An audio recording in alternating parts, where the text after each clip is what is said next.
Hello guys, this is your friend and we are back with a new fanfic. Which is what if Naruto rages away from Konoha after being rejected for training by Kakashi, and he reveals Golden Eyes Part 1. And if you enjoy this fanfic, then please press the like button and subscribe to my channel for more fanfic like this. And now let's start the fanfic. It was built during the Third Shinobi War. It was developed so that Konoha nins could practice fighting against the coastline. They put a forest all around and rivers in some places. It was a spectacular piece of work. The only problem was that they had to move it very far from the village since the rivers had to be quite large. It was so far that not many people went there. Many didn't want to travel that far just to practice and would rather stick to the training grounds closer to the village. For a long time it was empty. Well, until now. Damn him, that low-life son of a bitch, Naruto screamed in the woods as he raged in his self-pity. Naruto screamed to the skies as if to curse Kami, but rather he cursed a human. That bastard, some sensei he is. Yay, I have to train Sasuke, damn it, favoritism. And what, he passes me off to some damn closet pervert. That bastard. He doesn't even bother to give me a good job or even give me a hint into beating Neji. Naruto kicked a stone on the ground. Naruto Uzumaki was a peculiar person. Being the Jinchuriki of the Kyuubi, a user of Kinjutsu, among other things. He was not at all a normal person. His happy, hyperactive, unobservant, tactless persona, that was all made up. His loud, brash personality, to catch people off guard. Even his jumpsuit was just a means to accommodate his persona of an unintelligent, hyperactive, and overall useless shinobi.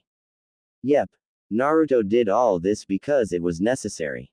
Why? To ensure that he would have a trump card. At first, he never really did know why people hated him. What he did know was that he needed to protect himself. What better than deception? By lying to everyone, he could save his true observation, save his true nature for when the time came. Of course, there were some parts that he showed that were true. His attitude to be hard-headed and see things through, that was still there. His promise to protect the ones he cherished, that was there as well. He even still wanted to be Hokage. Why do they all treat me like trash? I worked my to be here. Naruto clutched his head as he fell to the ground. Anger. He felt rage, anger. He wanted to beat something senseless, destroy something. No, he did not want to kill someone, he wanted justice.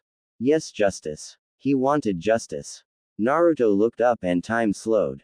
Everything came to a halt. The world became sharper, definite, and alive. Naruto felt like he could see, feel, everything that was going on.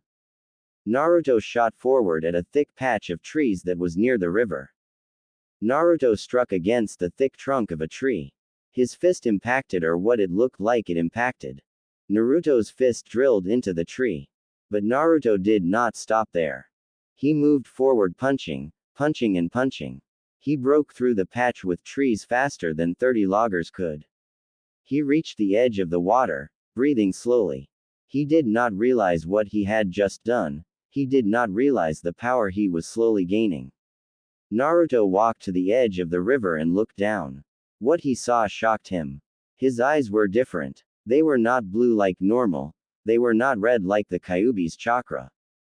They were gold. Suddenly, his new golden eyes faded into his regular blue and his body felt tired.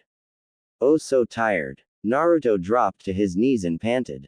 What was that? My eyes were gold. What did I do? Naruto turned around and his eyes widened as he saw the havoc and destruction he had caused.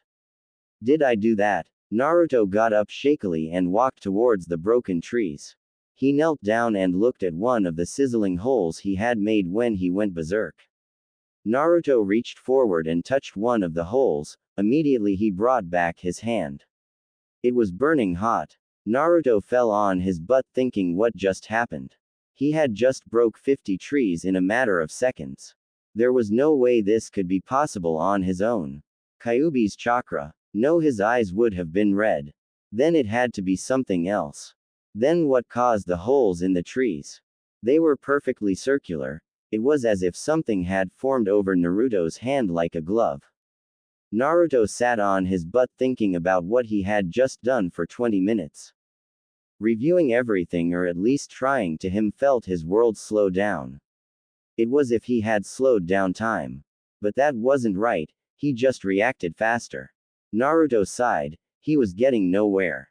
Naruto sighed, he had 4 hours left before he should turn in and get ready for tomorrow with the stupid closet pervert. Naruto sighed. Damn it, that Kakashi. Naruto looked up at the sky. You know, one of these days I'll show everyone what the right thing to do is. Naruto suddenly felt something burst inside him. Like liquid water running down a stream, or fire spreading through a forest, felt energy burst in him. This feeling, yes, this is it. Naruto stood up and looked at his hands. He felt like he could do anything. Naruto looked up and saw a falling leaf. It was slow, very slow. Naruto reached out with his hands to catch it. As it was about to land on his hand, it was suddenly ripped to shreds. Naruto's eyes widened. What the? Naruto blinked. This meant that something was covering his hands, but what? Naruto stepped forward to one of the fallen trees and placed his hands. As if like magic, as Naruto reached to touch the tree was being cut into tiny little cuts like a drill. So my chakra, or whatever this is making invisible gloves around my hand that cut incredibly fast. Cutting. Iruka-sensei said something about cutting elemental chakra. But what was it? Naruto sighed as he looked down. Back to square one. I should test out the limits. Naruto lifted his head up and looked around. Okay, let's see if I punch in midair. Naruto faced a tree about 5 meters away.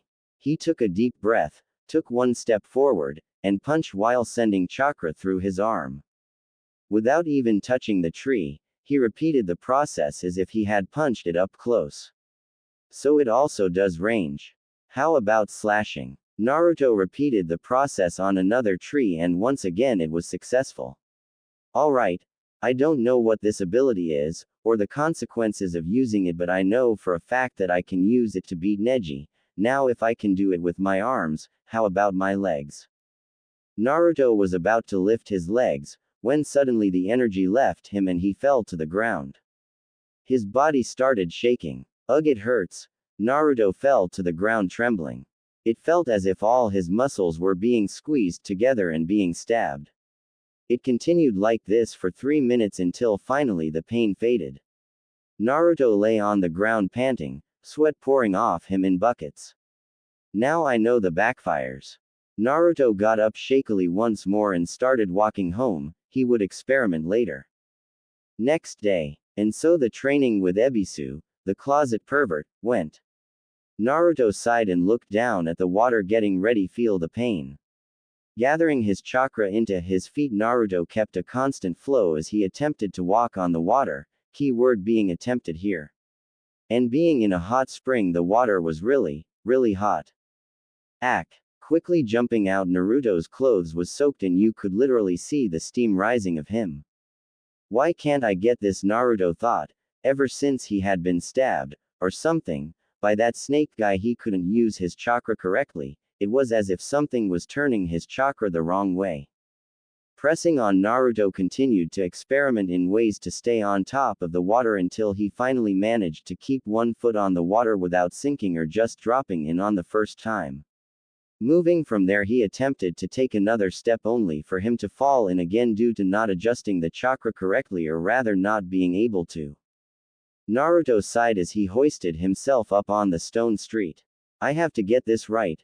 I have to prove to that so-called sensei that I can beat Neji. I can do this. Sealing his resolves, Naruto stood up once more.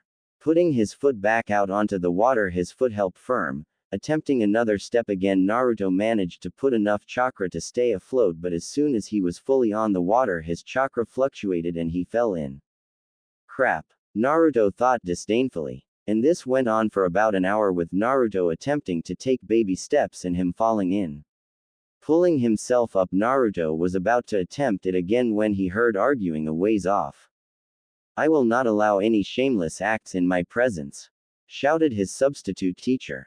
Almost 2 seconds later, Naruto heard something being summoned and then someone being slammed into the ground pretty hard that Naruto felt sorry for that person.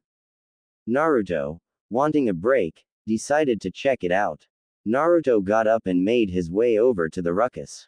Naruto found what he was looking for not too far away, around the corner actually. Ebisu face down on the ground presumably knocked out and some old guy on a toad with long white hair, a weird leaf metal headband, and a large scroll on his back. Okay, as interesting and amusing it is to see Ebisu get thrashed, me needed him for my training. Naruto sighed as he walked up to the old man on the frog. Naruto, deciding to keep playing his annoying role of the idiot in orange, yelled on the top of his lungs, "Hey pervert," on the frog. The so-called pervert face vaulted at that and returned the yell in louder voice, "Who the hell are you calling a pervert, you brat?"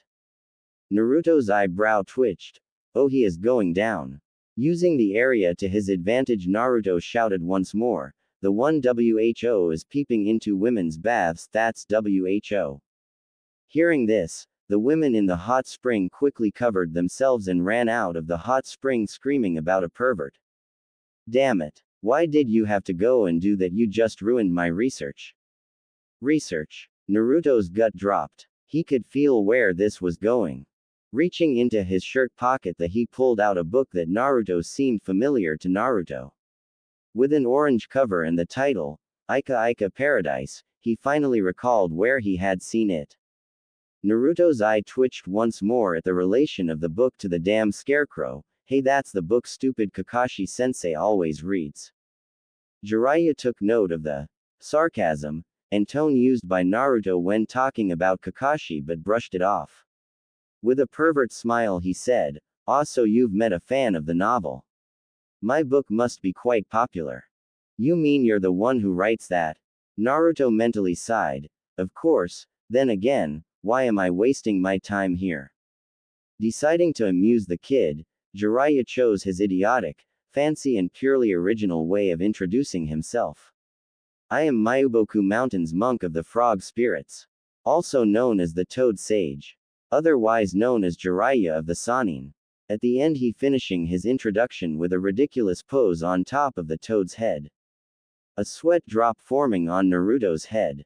But then Naruto recognizes the name of Sanin. Okay, never mind, my luck is still in play. Now how do I convince this guy to train me? Naruto once again decided to use his idiotic persona to do the trick. "Okay, so you're the Toad Sage now, will you help me train or not?" Giving Naruto a critical eye, he then gives him his response.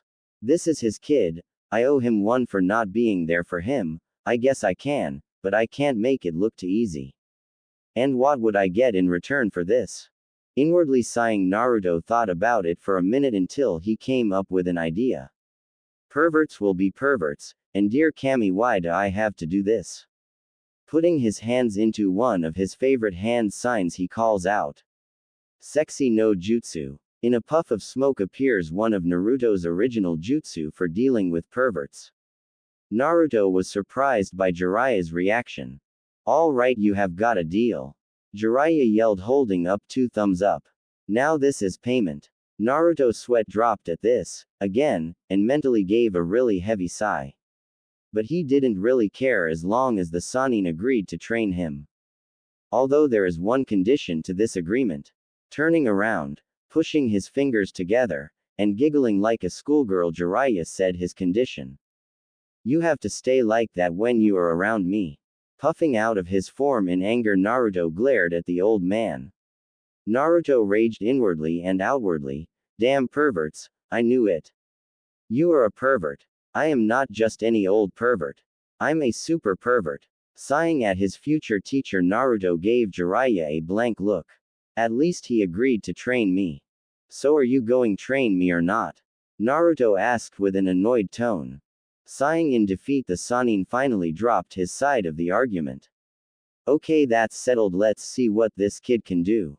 Fine kid, I'll oversee your training and help you as I am able." Grinning from ear to ear, Naruto cheered out loud and he went to continue his training. "Finally, I can start working." But we are gonna move to a better location for your training.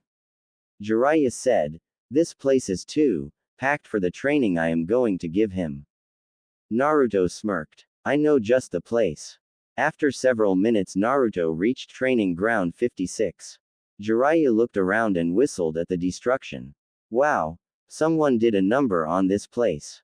Jiraiya looked at one of the felled trees and bent down. This feeling, is this wind chakra? Pushing the thoughts for later investigation, Jiraiya called out to Naruto. Okay brat, get back to your water walking and I will point out what I can. Taking a seat down further away from the river. Naruto once again tried it with a tired mental sigh. Hello water. And then he fell in. Again, Naruto pulled himself onto land and took off his jacket and shirt. It was getting heavy and very annoying. After a while, Naruto decided to leak some intel onto why he was having this problem. If this Sanin lives up to his name, he'll know how to fix this problem. Damn it, I can't even control my chakra anymore, snake bastard. Jiraiya perked up as shivers went down his spine. Orochimaru. That's not good. Snake guy. Naruto nodded, mentally cheering. Good, I got his attention. Yay, his skin was pale white and his eyes were yellow and he had long black hair. Orochimaru it is. Walking over to Naruto, he stood over him and looked down at him. What did he do to you? Naruto shrugged. I was fighting him in the forest, and he sort of grabbed me and stabbed me in the gut. Jiraiya's eyes widened ever so slightly.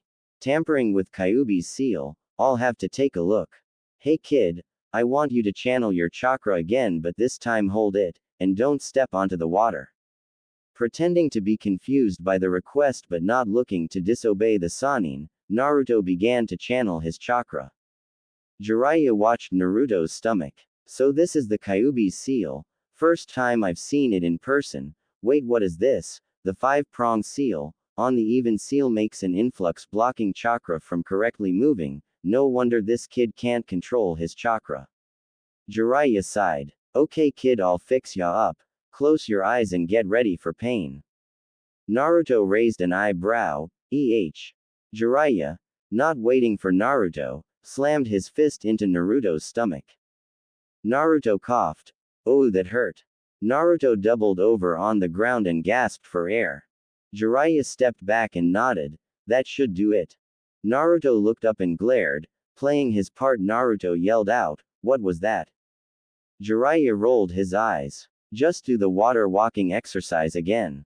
Naruto stood up angrily, but mentally he was grateful to the Sanin for alleviating his problem. Naruto could fully feel his chakra again, but for some reason it felt different. It was as if the chakra was supercharged. It felt so powerful, as if he could blow up all of Konoha with it. Naruto breathed slowly in and out and then stepped onto the water. Sure enough, he got it down. Yes. Naruto turned around and gave Jiraiya the thumbs up saying, thanks pervert. Jiraiya's eyebrow twitched. Shut up. Brat. Okay well whatever boy, keep up your training until you can't walk on water without falling and maybe I'll teach you a cool jutsu. Good, he got it down. Maybe just maybe he can surpass you, Minato.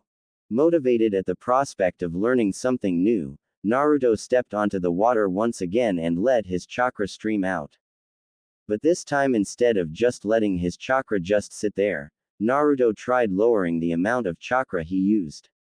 At first he almost fell in, but when Naruto accidentally placed his chakra in certain places, he found out he stood afloat. Interested, Naruto decided to lower his chakra usage while at the same time test out different places of placing his chakra. Slowly but surely Naruto felt himself use less chakra to keep him afloat. After an hour and a half Naruto's chakra gave in and Naruto fell in the water panting. Jiraiya smirked as he watched Naruto climb up the side and onto dry grass. Jiraiya stood over Naruto and hoisted him up. Okay brat, time for the technique. Naruto nodded tiredly. I better pay attention. Alright. Jiraiya hoisted up a summoning contract and explained him the basics of it. Naruto listened thoroughly, repeating it to himself to ensure that he got it correctly. Naruto sighed as he searched for usable chakra, I can't use this technique if I don't have any chakra. Wait a minute, what about that? Naruto thought about using his newfound ability. Maybe it was like a bolster that provided him chakra. No, Jiraiya is watching me, I can't. Another source. Oh, I see. Naruto looked up briefly at Jiraiya and back down at the summoning contract, his eyes widening at his realization. He wants me to use the Kyuubi's chakra. Jiraiya looked at Naruto and smirked as he saw the epiphany look Naruto had on his face. So he figured what I wanted him to do. Naruto stood up and took a deep breath. In his head he mentally cried out. Give me chakra, you fox. 1 second passed by. 3 seconds passed by. Then Naruto felt a sudden rush of energy. Naruto noticed something as he was getting the energy. It felt similar to feeling he got from his new ability. Did this mean that his ability came from demon chakra? No. As Naruto felt the Kyuubi's chakra, this chakra was too malevolent, too wild for it to be the chakra he had felt earlier. Naruto pushed his thoughts for another time and went through the hand seals. Later, Naruto lay in his apartment and sighed. Okay, the Toad boss will help me, so that's a bonus, but what about this feeling? Naruto raised his hand and looked at it. The moonlight shone on it. I know it's not the Kyuubi's chakra because it feels too different. Naruto sighed. There was only one place to go, the library. Nin library. Naruto quietly crept into the Nin section of the library and looked around.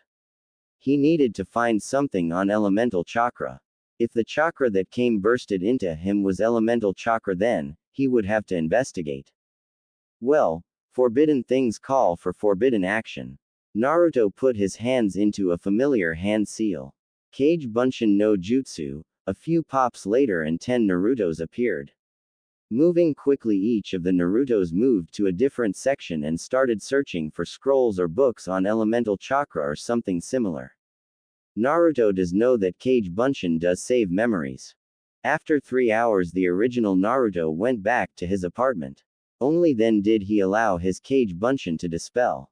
As predicted, Naruto fell onto his bed, out cold from the heavy process of information. Next day, Naruto had talked to Jiraiya the day before and Jiraiya said he had to do something for 2 days, so Naruto should practice on his own. I have 2.5 weeks left, I better make them count.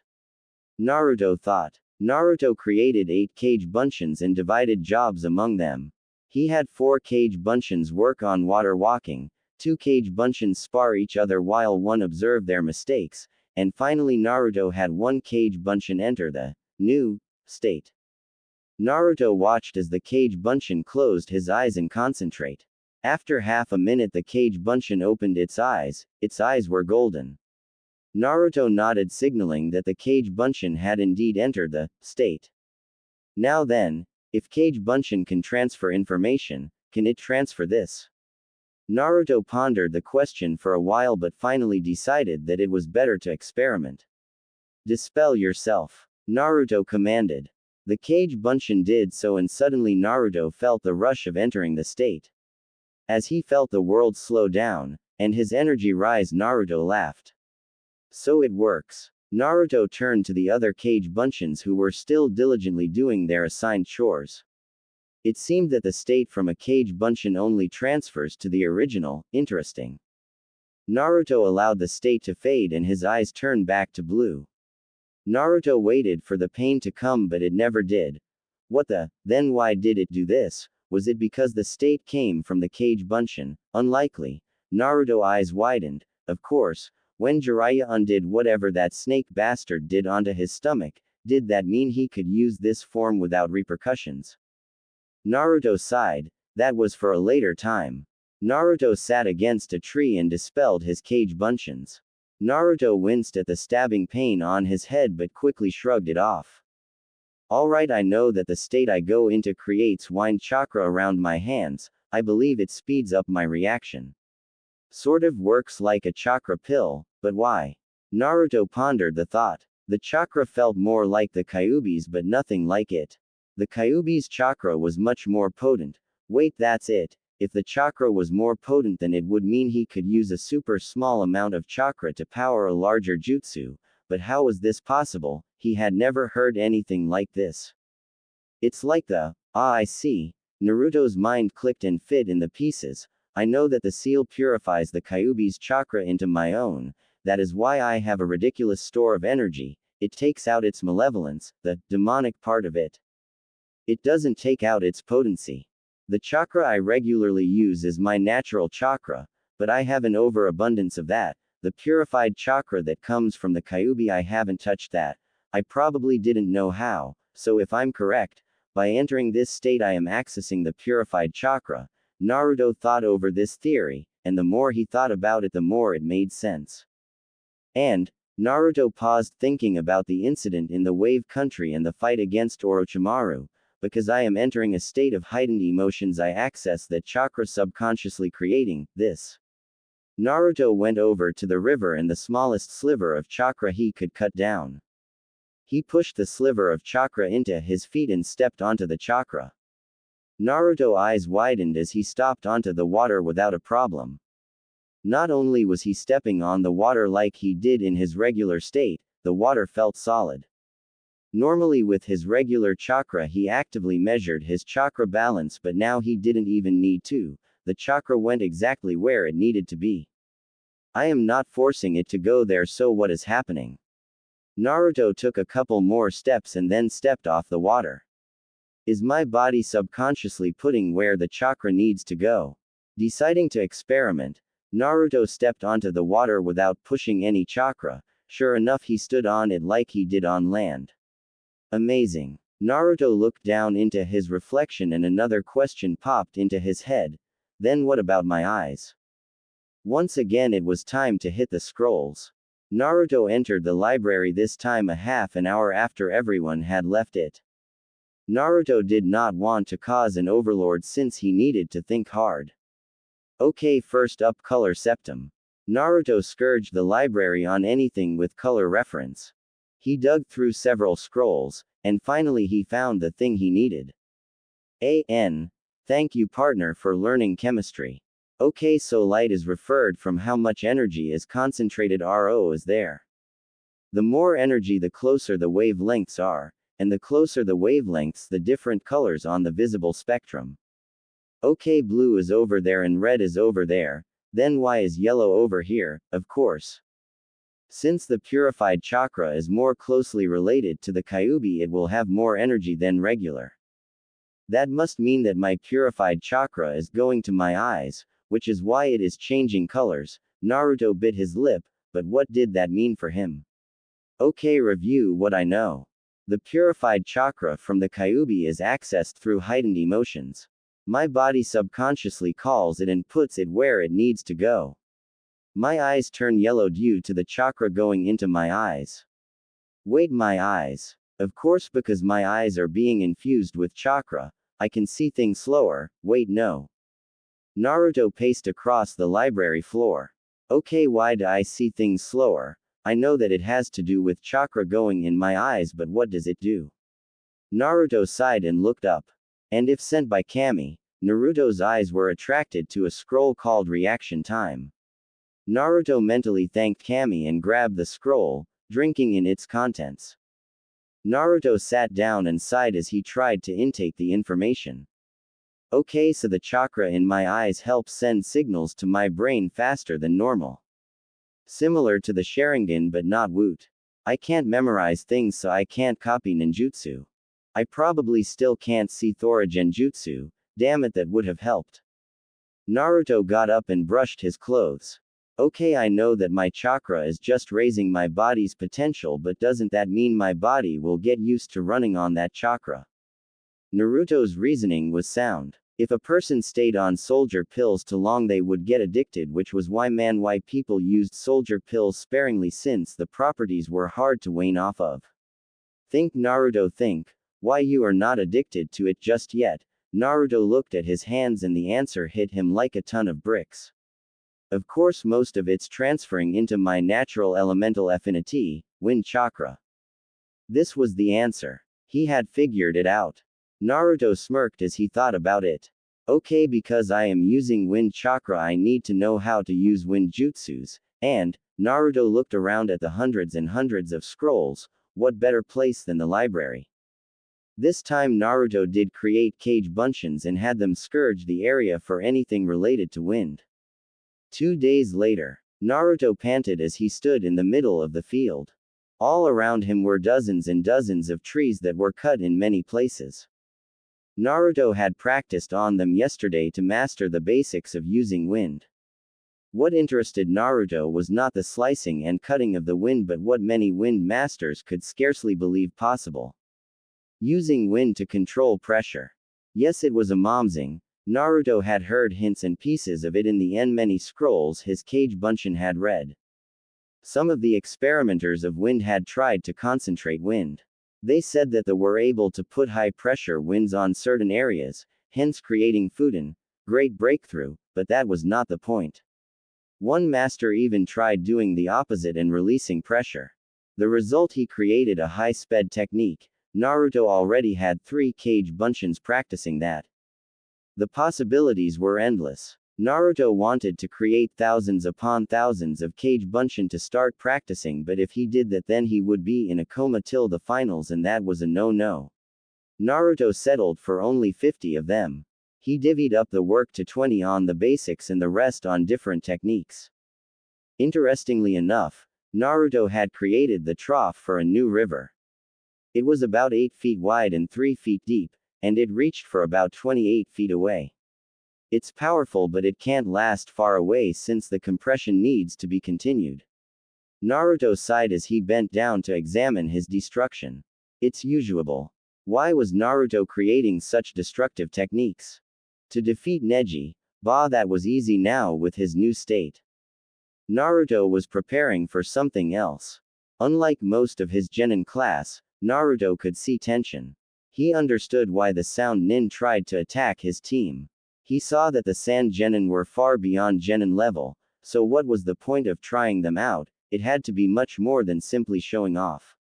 Plus, why send a mentally unstable kid to an Ali's home? It was really suspicious. And with the appearance of Orochimaru, this made Naruto think, what the hell was going on? Simply put, Naruto already had a theory on what was happening, he just needed confirmation. If his theory was wrong, then he could use the techniques against Gaara anyways since they were extremely explosive. Naruto took a deep breath in and once again entered his state. Naruto opened his eyes and started feeling for threads of chakras. He needed these threads to control the wind, manipulate it to its will. Naruto paused for what seemed like hours but was only a second. Naruto pushed the pressure of the air away from his body. At first it felt like lifting a house, but slowly and surely he lifted it off himself. Almost there, Naruto thought. From the scrolls he had read, he had come to the conclusion that 2 inches away from the body was the optimum distance. As soon as estimated that the pressure was being held 2 inches away, Naruto decided to test out what would happen if he lifted air pressure. Naruto ran around the field, which was about 1 mile, in a minute. He moved so fast that a huge gust of wind followed. As Naruto stopped and looked at the swaying trees, Naruto's body shook with glee. With it I can move at full potential. Crack! Naruto's eyes widened and he immediately turned and jumped at the sound. Naruto saw a familiar set of robes jump back quickly as Naruto struck the ground, using the wind to create induced pressure, making his punch so heavy that it made a 3-foot deep crater. Whoa, Brad, you got something interesting. Jiraiya said, smirking. Naruto stood up and glared at the man. How long have you been watching? Jiraiya smirked. Since you made the cage bunchins. Naruto glared even harder. Damn, I didn't even sense him. Naruto turned around. Fine, you can watch but don't interfere. Jiraiya raised an eyebrow. Oh, but don't you want help using your wind chakra?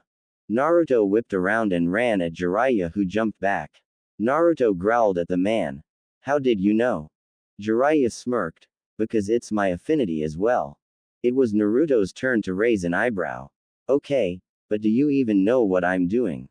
Jiraiya nodded. Pushing wind in multiple ways to manipulate atmospheric pressure. You could literally create a glove out of nothing and make it heavier than a 10-feet boulder.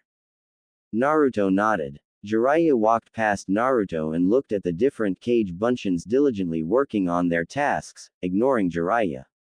What you have here is manipulating wind to create a bullet-type jutsu. Naruto nodded once more. I am already practicing them with Kage Bunshins. It is difficult to manipulate them and it takes time, but I believe that with time I can reproduce them easily. Jiraiya raised an eyebrow. Big words. Naruto shrugged. If I put my mind to it. Jiraiya laughed. No, I meant big words from a stupid ninja like yourself. Naruto moved forward to punch Jiraiya, but the Sanin had already jumped out of the way. Jiraiya noticed one thing though. You aren't ready to control pressure completely, so you can't block physical things. Sure, you can create bullets, scythes, or even a good old gravity pressure.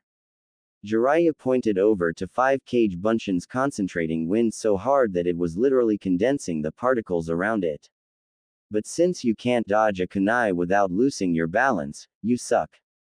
Naruto's eyebrow twitched. I can't help that, no one teaches me. Jiraiya's eyebrow also twitched. That's why I am offering to help you, brat. Naruto yelled back. Thank you, you idiot pervert. Jiraiya returned the favor. You're welcome, brat. They crossed their arms and looked in opposite directions. After a few seconds, they started laughing. Jiraiya was the first to stop. Okay, brat, let's start with blades. How many can you make? Day of the Chunin exams. Naruto sighed as he once again put on his orange jumpsuit and Konoha headband. As Naruto was zipping up his jacket, he looked at the scars on his neck and sighed. Flashback. To say there was quite a change to the training ground was a huge understatement. It looked like someone had taken a gigantic Hokage mountain-sized butcher knife and slashed and hacked their way through it. Afterwards, 42 hurricanes or more came rolling in and blew the trees every which way. And afterwards several thousand flash floods came in, overflooding the river and making it impossible to know where the river ran before them. There were huge gash marks on the ground, so wide and deep they looked like a very narrow and miniature ditch. After a couple days, Naruto and Jiraiya threw out the acting and just worked. No more talking, no more bickering, no more nothing, just train and get the job done. You could say they bonded more closely this way. Jiraiya understood Naruto's drive and respected him for that. Naruto understood Jiraiya's vast experience and was humbled by it. They quickly gained even ground and expanded upon it. And so their relationship built around improving Naruto's skill. Of course they had some fun jabs at each other's morale, but they were really focused. I am going to create a seal to store the hidden chakra into it. This will allow you to use the chakra without repercussions to your body. Jiraiya said, looking down at Naruto, who was doing handstand push-ups on his hands, his legs straight up in the air. Naruto bent his arms and held that position. What do you mean? I haven't felt any repercussions. Well. Jiraiya cut him off. You felt immense pain everywhere on your body, as if it were on fire. Naruto pushed up, straightening his arms. How did he know? Yay, but wasn't that the seal Orochimaru put on? Jiraiya sighed as he sat down on the ground. That was partly the reason, but trust me when I say this, I use a form similar to your golden eyes. While it does not come from a chakra I can easily call on, like you, it does raise the potency of my chakra by several times over. Quote. Naruto took a deep breath in and bent his arms again. So, what is the repercussion? Jiraiya sighed. Do you know about chakra withdrawal by the Akamichi? Naruto straightened his arms once again. No, what is it? It forces chakra to go to a purer state. It is a secret pill that serves to make chakra more enhanced by changing the body's chemistry. It could be seen like opening the chakra gates. Naruto paused midway as he was bending his arm. Opening the gates. Ah, I see. But that means, if I use my state too much then my body will go through withdrawal since body isn't used to the chakra. Jiraiya shrugged. Yes and no. Over time your body will get used to it. But the downside is that sooner or later, your regular chakra, well, you won't be able to use it anymore. Naruto froze. He pushed off the ground, flipped in the air, and gracefully landed on his feet. Naruto turned to Jiraiya questioningly. Why? It will be so, unpurified. Ah, well, that's not it. Okay, put it this way, your body will only use the purified chakra. Naruto looked down in deep thought. That still left a lot of questions open. Though his body did subconsciously cut down the chakra to a manageable size, it still wasted some. Could he raise his chakra control to a point where he could use it perfectly? No, that was too much to expect. That's where the seals come in. Naruto looked up. Jiraiya took out an ink and paint brush. The seals will store the chakra and allow your body to handle both the chakras. Naruto's eyes widened. How? Jiraiya shook his head. I know you're smart, kid. You did just figure out your new ability by yourself, but sealing, it's way beyond your league right now. Maybe later, but first let me put it on you. Naruto relented and nodded. Let's do this. Later. Naruto woke up. His whole body was in pain. He didn't even try to open his eyes as his body seared with pain. It felt like 100,000 knives had been plugged into his body. Don't move, brat. Naruto opened his eyes painfully and looked to his left where the voice came from. Jiraiya was sitting over him, smoking from a pipe. Naruto reached for his throat. Did it work? Jiraiya scowled, and after a moment, sighed. No. Flashback end. Naruto rubbed the scars. They twitched off and on ever since they had healed. Jiraiya said that something about the purified chakra's activity with his body. Jiraiya actually explained it pretty well so that Naruto could understand it, or at least part of it. Jiraiya had theorized that the purified chakra was pooling into one area. And that area just needed to be confined and controlled, similar to a dam with a really big faucet. The only problem was, it wasn't the case. When Jiraiya had put the seal and started to activate it, Jiraiya immediately noticed something wrong and reversed it. Of course, the damage had been done and the purified chakra's momentum was lost, causing Naruto's system to go berserk as the regular chakra and purified chakra clashed like two opposing tsunamis. Jiraiya fought tooth and nail against Naruto's potent chakra for 2 hours, and it ripped through Naruto's body metaphorically and literally. It seemed that it was too late for the pool to be made. The purified chakra was already piggybacking all of Naruto's regular chakra. When Jiraiya tried to gather it, the purified chakra went the opposite way. That caused all sorts of problems that would have killed anyone other than Naruto. After that, Jiraiya told Naruto to never attempt any sealing. Jiraiya knew that Naruto was thinking about learning seals on his own. So Jiraiya had made Naruto swear an oath that he would not learn sealing without his help. Naruto accepted the oath and left the subject aside for a later date. Instead, Jiraiya drew up alternative plans for Naruto. Jiraiya said to save the purified chakra for the last and only use it as a last resort. Since the purified chakra had the capability to damage his body, it should be dealt with properly. Jiraiya even went so far to say that Naruto wouldn't even need it against Neji but probably Gaara. To that Naruto said, flashback, cut the bullshit. I know about sand and sound invading. Naruto said, looking Jiraiya straight in the eye. Jiraiya raised an eyebrow. What do you mean? Is he bluffing or? Naruto sighed. Orochimaru came in and attacked us. I don't remember much about the encounter, but I do know that later the sound tried to kill us. Jiraiya was silent. If you don't want to tell me, fine. But don't tell me that conserving my purified chakra is just to save for later in the fight. I know why you want me to save it. Jiraiya chuckled. Damn brat, you are really smart. Like Minato, could always tell what I was holding back. Naruto shrugged. Now then, can you please tell me what you know, or do I have to figure everything out for myself? Jiraiya looked down at Naruto and nodded. Here's what I know. Flashback end. Naruto had learned a lot. First, Jiraiya had one hell of a spy network. After Sandaime told him to come back, Jiraiya immediately called in contacts close by. They had all told him the same thing. Sound and Sand had allied and were preparing for something.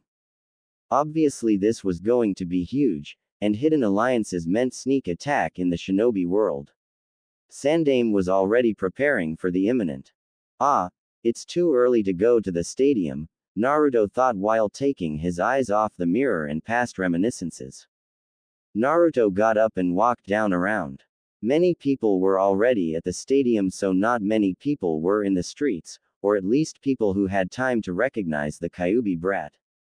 Naruto just lazed around. It would be an hour till he had to get to the stadium, and Naruto knew every back street there was, so it wouldn't be a problem for him to get there on time. Finally, Naruto wandered away to a very familiar training ground. Naruto sighed. It was still the same, the memorial to honor the dead, those 3 posts that people would get tied to. Pathetic. Naruto walked over to the post and looked at the one in the center. His post, the post he was tied to. It was ridiculous to think he had been tied to it, but hey, that was needed at the time, so be it. He needed to be an idiot, he needed to be a stupid, bratty kid, who just yelled his lungs out and spouted out he was going to be the Hokage. That would be no more. Oh no, he would that all away. Being an idiot, that was the past, he needed to live. Being a stupid bratty kid, he wanted to prove himself, he was tired of people looking down at him. Of course, in this village where most of the population hates you, Naruto still knew that there were some people that believed in him. He wouldn't let them down. He wouldn't let Gigi down. He wouldn't let her down. She had watched to him and believed in him. Yay. When people said he was a dead last, she silently hoped for his success. Yay. It was good to have a person like her on his side. Even if she didn't express it directly, it was good to have her on his side. Unlike the rest of the villagers that hated him, the people who threw trash at him, the people who beat him up and called him a demon, these were the people who he would blow away. It was his life. He didn't care what the hell anyone thought of him. He would prove to them all. He was Uzumaki Naruto. Naruto bowed his head as if in silent prayer, vowing to let no one down. Naruto felt another, familiar presence behind him. Naruto turned around. Hinata, I know you are there. Naruto heard a sudden eep. Naruto sighed. Come out, Hinata. Hinata, slowly but surely, walked out towards Naruto. Hello Naruto-kun, Hinata said nervously, looking away and doing her ever so cute pose. Naruto smiled. Thank you, Hinata. Hinata jolted as if she had been shocked by electricity. What do you mean, Naruto-kun? Naruto just kept smiling. I wanted to thank you for believing in me. Hinata started to turn red. It was nothing, Naruto-kun. Naruto chuckled. It was more than nothing. At times I didn't believe in myself. And then I gained hope, well, an inspiration about faith in people from you. Hinata looked down. I too got inspiration to you, Naruto. I watched you as you struggled. I really. Hinata stopped suddenly, shocked at what Naruto had done. Naruto had leaned forward and pecked her on the forehead. Hinata made a new shade of red and then fainted. Naruto caught her and gently placed her on the ground. Naruto put his hands in a familiar position. A cage bunshin popped in and picked up Hinata. Naruto gave it its orders. Take her to the hospital. When you are sure she is safe, dispel yourself. The cage bunshin nodded and jumped off. Naruto sighed and after a moment jumped off to the stadium. She will be safe now, I don't have to worry, and she won't have to see what I'm going to do. 10 minutes to the start of the finals. Genma looked at the lineup in front of him. Okay, let's see. We got a couple Konoha brats, some sand brats, and we still missin' some people. Genma looked down at his sheet to confirm who was missing. The Uzumaki kid and the Uchiha kid. What to do? Sorry I'm late. Genma turned and looked behind him. It seemed the Uzumaki kid was here after all. Genma nodded. It's okay, kid. You fine. Just go stand over there. The Uzumaki kid nodded. Genma felt something odd. Didn't they say he was some kind of hyperactive kid? This kid seems dull. It was indeed true. Naruto was not acting like his boisterous happy-go-lucky self. He was quitter for one, and his face did not hold a goofy smile but rather a serious and dead-on look. A determined face like always, but it held an edge to it as if to say, "Don't effing mess with me." Shikamaru looked over to Naruto. The lazy side blew it off his determination and training, the genius side of him well. He is definitely standing taller, isn't smiling, acting troublesome, interesting, genjutsu, no wouldn't do that, traumatizing event, no would have mental and physical deficiency somewhere. Now what could be up? Shikamaru pondered the question but gave up for a later date, it was far too troublesome right now. A few more seconds. Genma waited while biting his senbon. Now then, I just hope these leaf genin can wear out those sand genin. I don't want to have to waste my time fighting some brats before I can help Hokage-sama. Genma looked up towards the Hokage who nodded. All right, Genma said in a loud voice. Let's begin. The crowd hushed looking forward to the matches to come. Genma reached inside his shirt and pulled out his sheet. He flipped it open for the genins to see. This is the tournament list. Naruto eyes widened slightly. That sound guy is missing from the sheet. Either resigned or dead. Did GG send Anbu to kill him? No, that would be too risky. Must have been accidental or hushed up killing by the same side. Or there would be a huge public up now. Naruto brushed the thoughts away. Less genins to kill then. Now then, Neji and Naruto stay here. Rest of ya, get up to the second floor. Genma jerked his thumb towards a tunnel way leading to the second floor. Naruto, deciding not to waste time, moved a couple paces back, away from Neji. Naruto faced Neji and waited for the signal. Now then, do I want to end this quick or do I fight him? On one hand I can beat him easy and conserve chakra for later on. That would allow me to save normal chakra for a mass cage bunshin and then use the purified state. You know, I should really get a name for that state, anyways. Okay, back to focus. If I beat Neji now, that'll make some people suspicious of me, can't have that. Now on the other hand I could, slowly and subtly beat Neji. Of course that'll take more chakra, but then again I can easily use my golden eyes state, yay, that's a good name, during the invasion.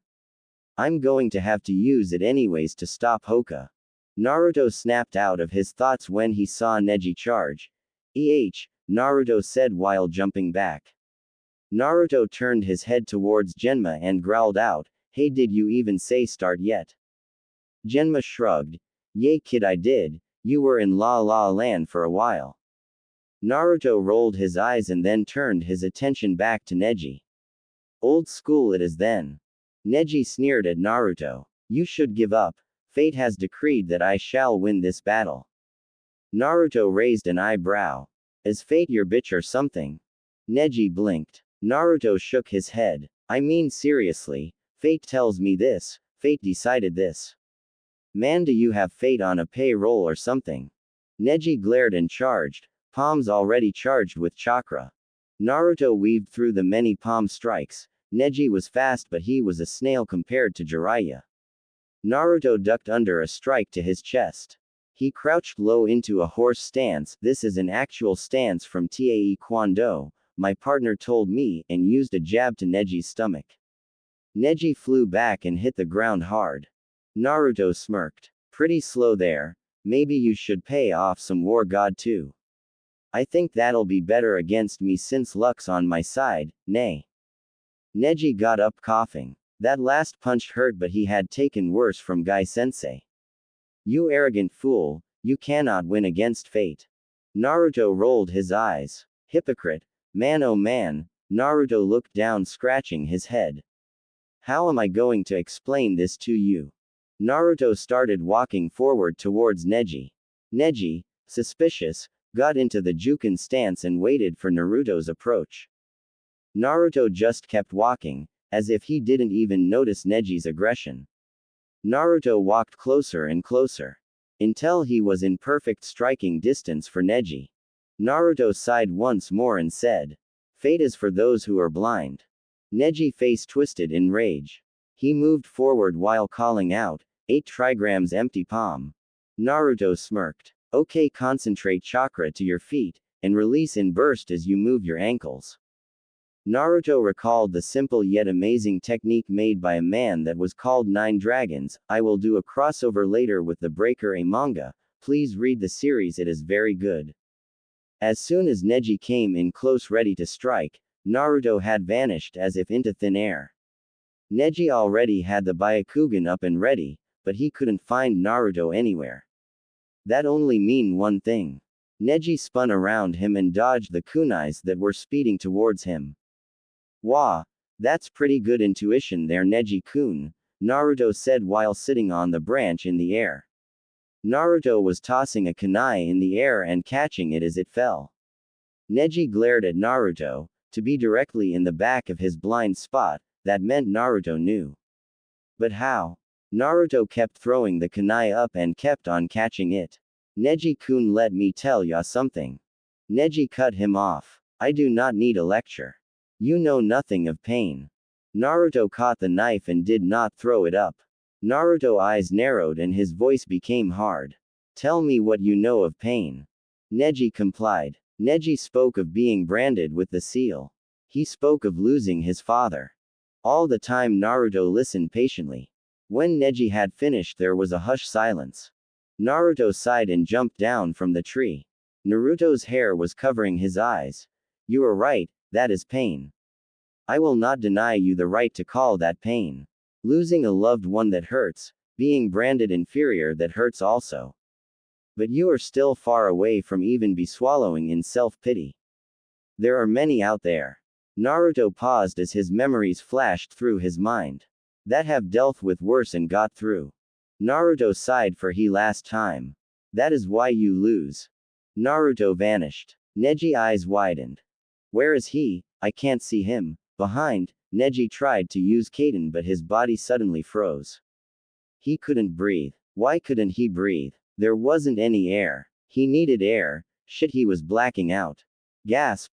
Air suddenly came back to Neji and Neji dropped down onto his knees and hands gasping. Naruto stood behind him looking down at him.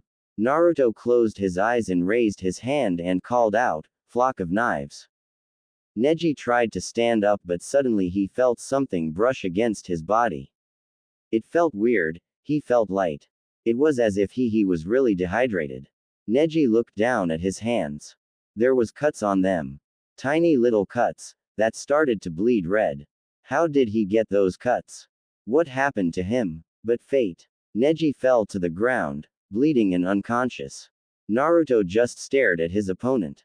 As soon as he saw that cuts on Neji start to bleed, he yelled for medics. The medics rushed towards Neji as quickly as possible. They didn't even wait to bring him away as they immediately started treating Neji, trying to close some of the wounds. One of the medics called out. He'll be fine, the cuts are very shallow but there's a lot of them. Only then did Naruto walk silently away to the tunnel. As soon as Naruto entered the tunnel, Naruto sat against the wall and fell on his butt. Naruto only hoped Neji could forgive him. He got so caught up in his rage. Naruto looked up at the ceiling and sighed, only an hour or so till it started. Naruto got up and walked upstairs. The wind followed him. Naruto watched Shikamaru's match. Now that is what I call strategy. Naruto watched as the jacket expanded Shikamaru's shadow to force Temari around. Naruto watched as Shikamaru slowly but surely retracted his shadow and then, bang! A huge flash appeared over the whole stadium blinding Temari.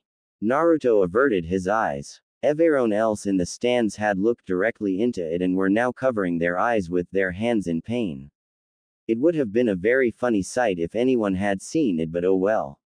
Anyways, the flashbang is Shikamaru's secret weapon, or well, his clan's secret weapon, blinded Temari and everyone else, while allowing him to expand his shadow and capture her.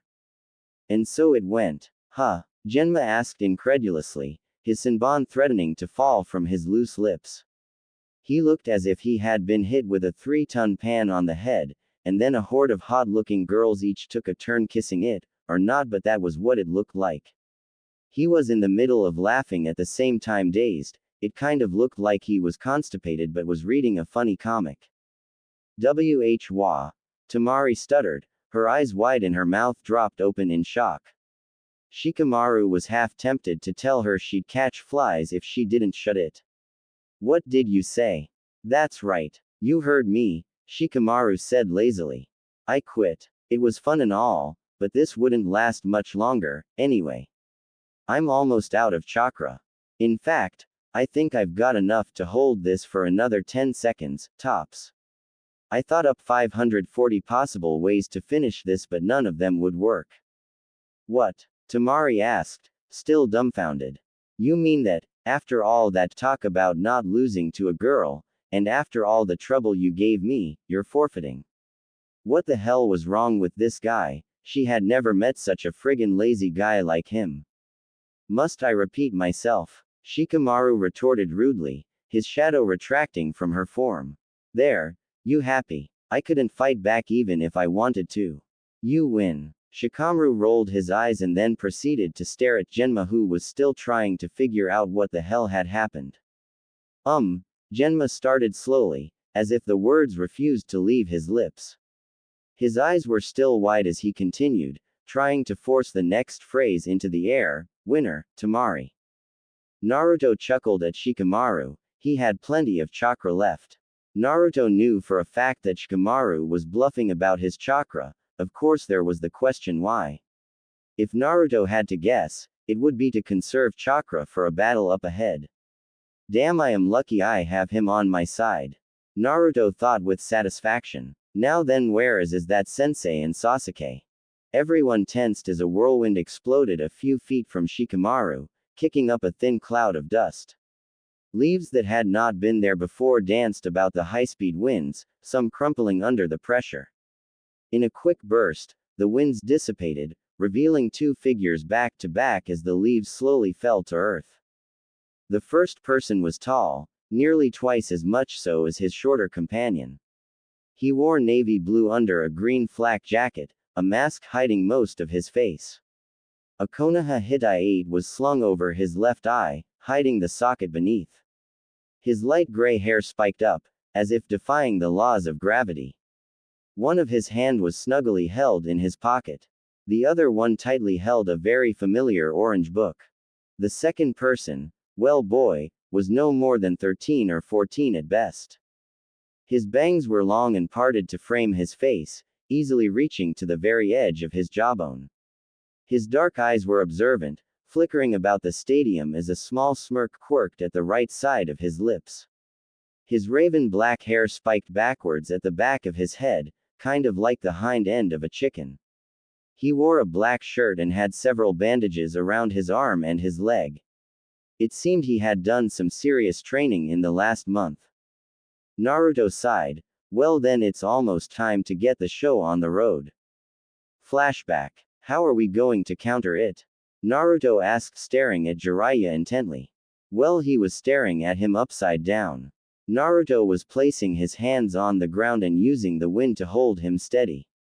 It had only been a minute and Naruto could feel the constraints of the chakra getting to him. It wasn't that he was running out of chakra, but more of the fact that controlling the wind chakra to exactly 1 centimeter from the ground constantly from your hands is very, very difficult. Jiraiya scratched the back of his head. Like I told you, Sensei is taking care of the coordination of the village, but that is not I am worried about. Naruto fell down. He lost grip of the wind and it flew from under him. Damn it. Naruto cursed. That was the 5th time he had tired it and he was still not getting any closer than he had first started. Naruto rolled onto his back and looked over at Jiraiya from his position. What are you worried about then? Jiraiya paused and then opened his mouth.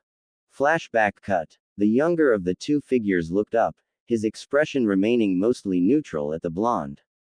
Naruto understood that Sasuke held no hard feeling against him. No, not even hard feelings. Naruto believed Sasuke held Naruto as a friend. Naruto respected that. Naruto was not that blind to hold grudges. Though he was still miffed about Kakashi not training him, he understood that he benefited from training with Jiraiya much more, and Sasuke gained stuff from Kakashi. Naruto nodded to Sasuke, giving a small smile. Sasuke gave a small smile back. It was a message of rivalry and of friendship. Feeling a pair of eyes on the back of his head, Sasuke turned slightly to look behind him. Gaara's imposing figure stood in the stands, his eyes stony and dark, as if he were staring at his next prey. Naruto's eyes narrowed. Jiraiya had warned him about this guy. If he were to fight him, go golden eyes automatically. Jiraiya said with the golden eyes Naruto was easily Junin material. Of course Naruto lacked the experience and the tactics of a Junin. Naruto could easily make that up with his creativeness and his diverse and extremely destructive yet precise wind techniques. That reminds me, I still have to work on creating. Naruto's thoughts trailed off into a special little technique that would require tons times tons squared of calculations. But that was besides the point. Naruto just needed to bide his time until he could start their plan. Sasuke flinched for a second as Gaara's face split into an evil and maniacal grin, one that threatened to crack his head in half. Sasuke took a deep breath and he repressed a shiver. This guy was beyond creepy, but he knew that this crazy guy in front of him was strong. An opponent that would drive him to his limits. After this challenge he would fight Naruto. Sorry, Kakashi addressed the examiner, scratching the back of his head sheepishly. We got kind of sidetracked. He's not disqualified, is he? Genma rolled his eyes. The Hokage decided to extend the time. Kakashi smiled. Thanks. Naruto sighed as he looked down at scene play out in front of him. Single quote. Genma said, looked at the two competitors with amusement. This was probably the match for the tournament. Begin. Sand busted out of Gaara's peanut-shaped gourd, like a snake that was finally free of its prison. Sasuke immediately jumped back. He would be watching what his opponent would do from afar. He had heard what happened to Lee. This guy would be dangerous to take lightly and without any planning. Essentially, other than sand manipulation, the rest of his opponent's skills were a mystery to him. Gaara grasped his head in pain, muttering, "Don't be so angry, Ka-san. That blood I gave you earlier, it was disgusting. But I promise, this blood will be so much better." What the? Sasuke's eyes widened slightly. What the hell is he talking about? This guy is insane. As if the pain was a passing thought, the sand was once again moving in the calm facade it had originally started in. Gaara's empty teal eyes glaring at him from rings of black, it was like staring the devil's eyes. The redhead's brow furrowed as his lips drew tight, his arms folded in his typical fashion.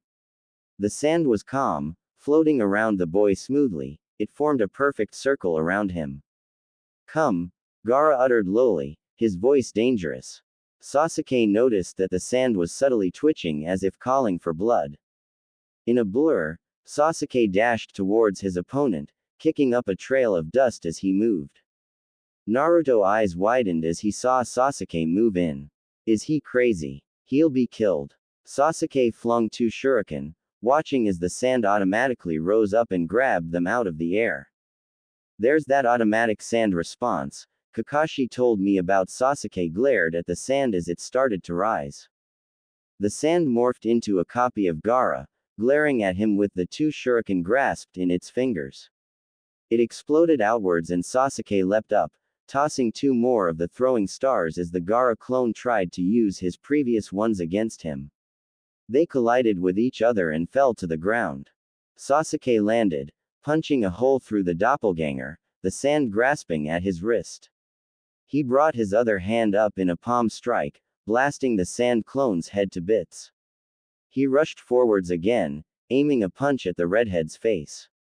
The sand rose to block, but Sasuke vanished, reappearing behind Gaara.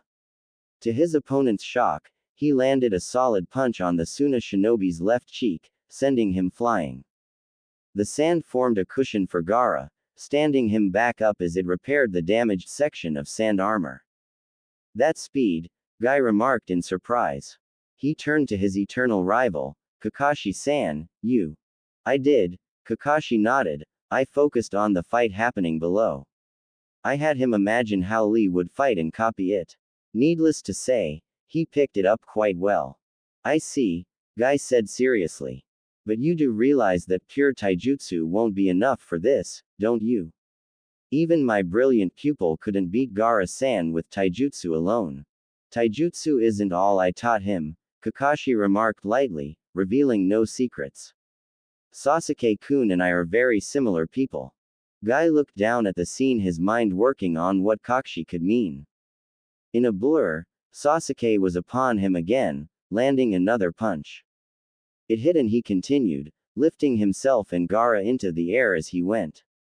A second punch, an elbow to the gut, a knee to the solar plexus, and a palm strike to the left chest. Sasuke jumped back to avoid another sand swarm attack. He moved around, and behind Gaara. Sasuke swung his leg out to strike Gaara, but all of a sudden Gaara's sand armor reached out and grabbed his leg. Sasuke's eyes widened as suddenly a huge mess of sandage shot upwards and struck downwards in a huge wave. Sasuke quickly took out a kunai and slashed the sand, freeing his leg. Sasuke jumped back and the sand crashed into the ground harmlessly. Gaara turned around slowly. The sand swirled, forming an orb around him as he moved his hands into a single seal. There were several surprised gasps in the crowd, mainly from the team of sand ninja that Gaara called comrades. That alone drew Naruto's attention as an ominous feeling settled into his stomach. Jin, Saru, Hubby, Saru, Gaara chanted within the orb, hands locked in a hand seal. Sand trickled upward and formed an eyeball that stared out at Sasuke. Jin, Saru, Tori, Tatsu. Sasuke scowled, glaring at the orb in front of him. This could create some problems. He had no idea what Gaara could be doing inside there, nor could he find out what the orb of sand could do. Being smart, Sasuke decided to test what the sand could do against an attack. He tossed a shuriken towards his foe, watching as a spike of sand shot out from the sphere and destroyed the small throwing weapon easily. His scowl deepening, Sasuke dashed towards the orb with a frontal charge.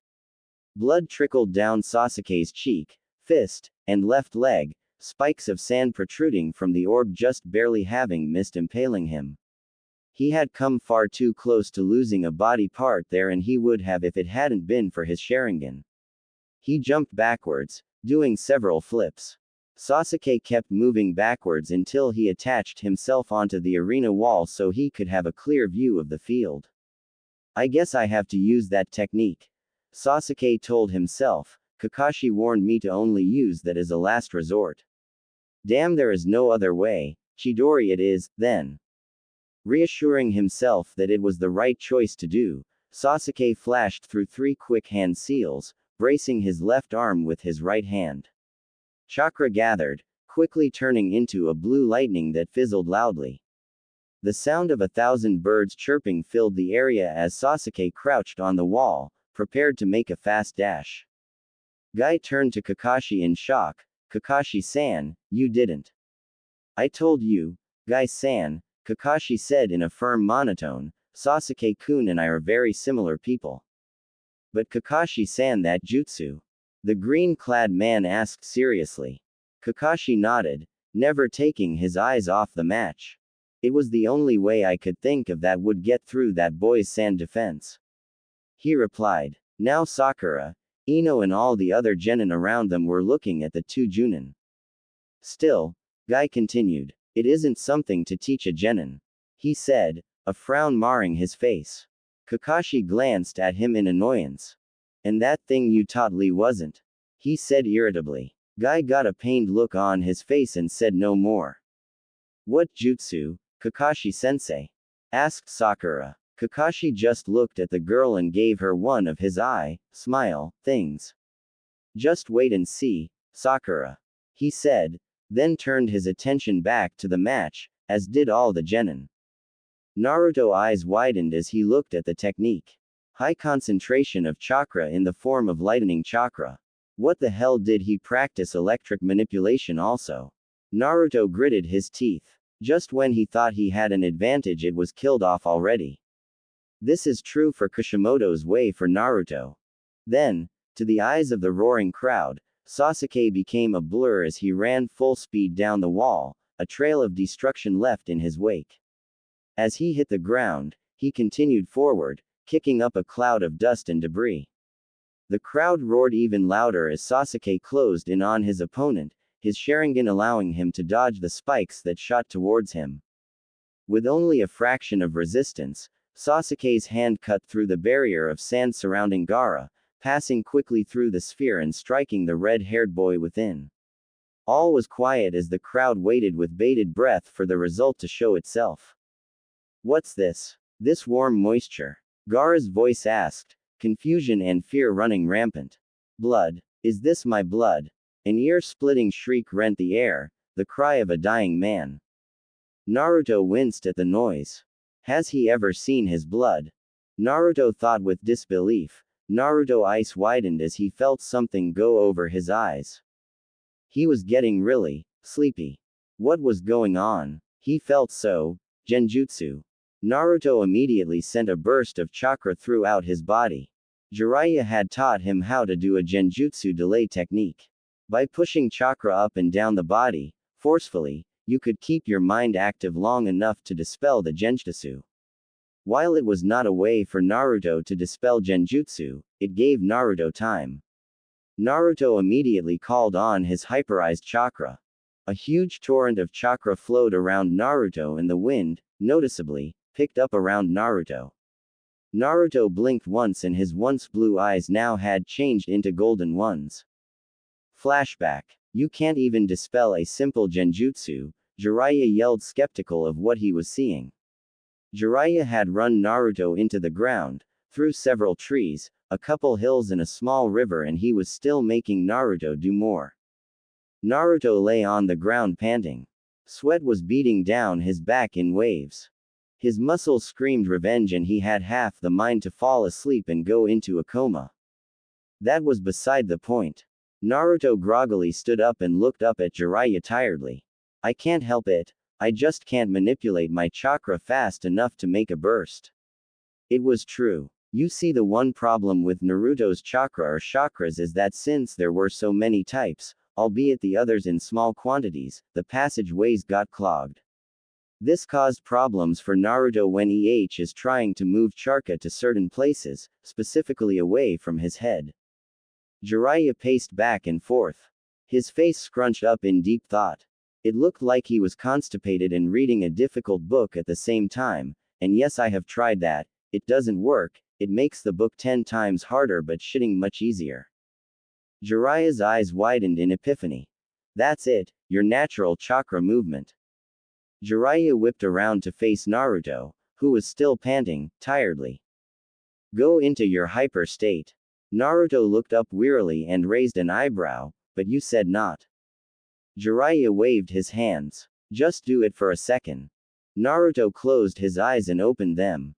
He had successfully gone into his state. Jiraiya then did several hand seals and Naruto waited for the genjutsu. It never came. Naruto looked up puzzled at Jiraiya. What happened? I didn't feel anything. Jiraiya smirked.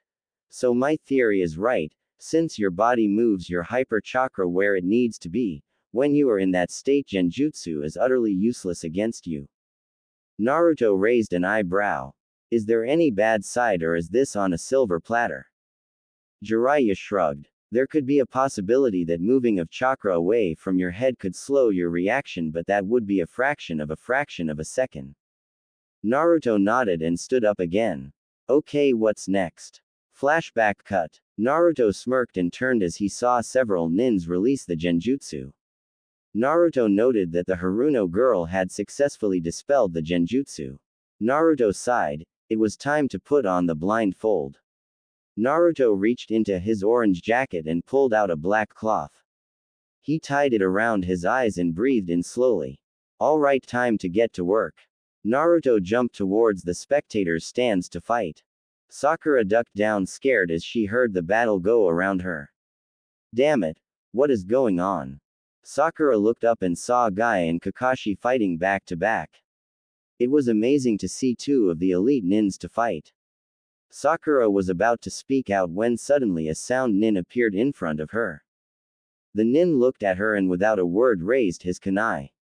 Sakura flinched. Blood splattered. Sakura opened her eyes to see blood covering her. She looked at where the nin had been to see that he had been decapitated.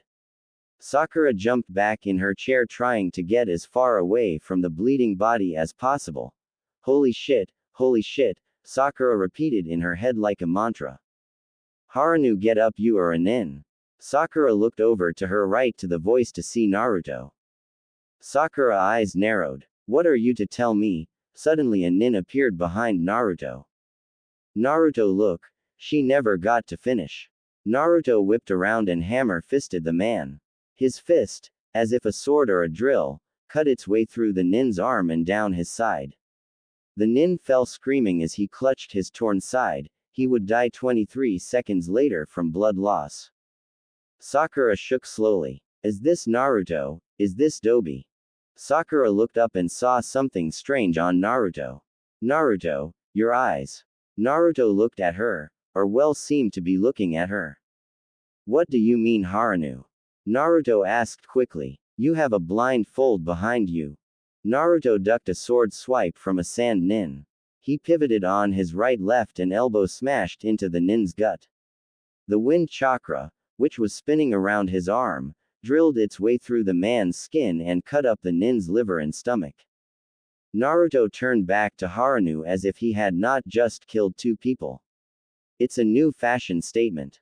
Naruto deadpanned as if it were the simplest thing in the world. Flashback. What the hell is this? Naruto said looking at the blindfold.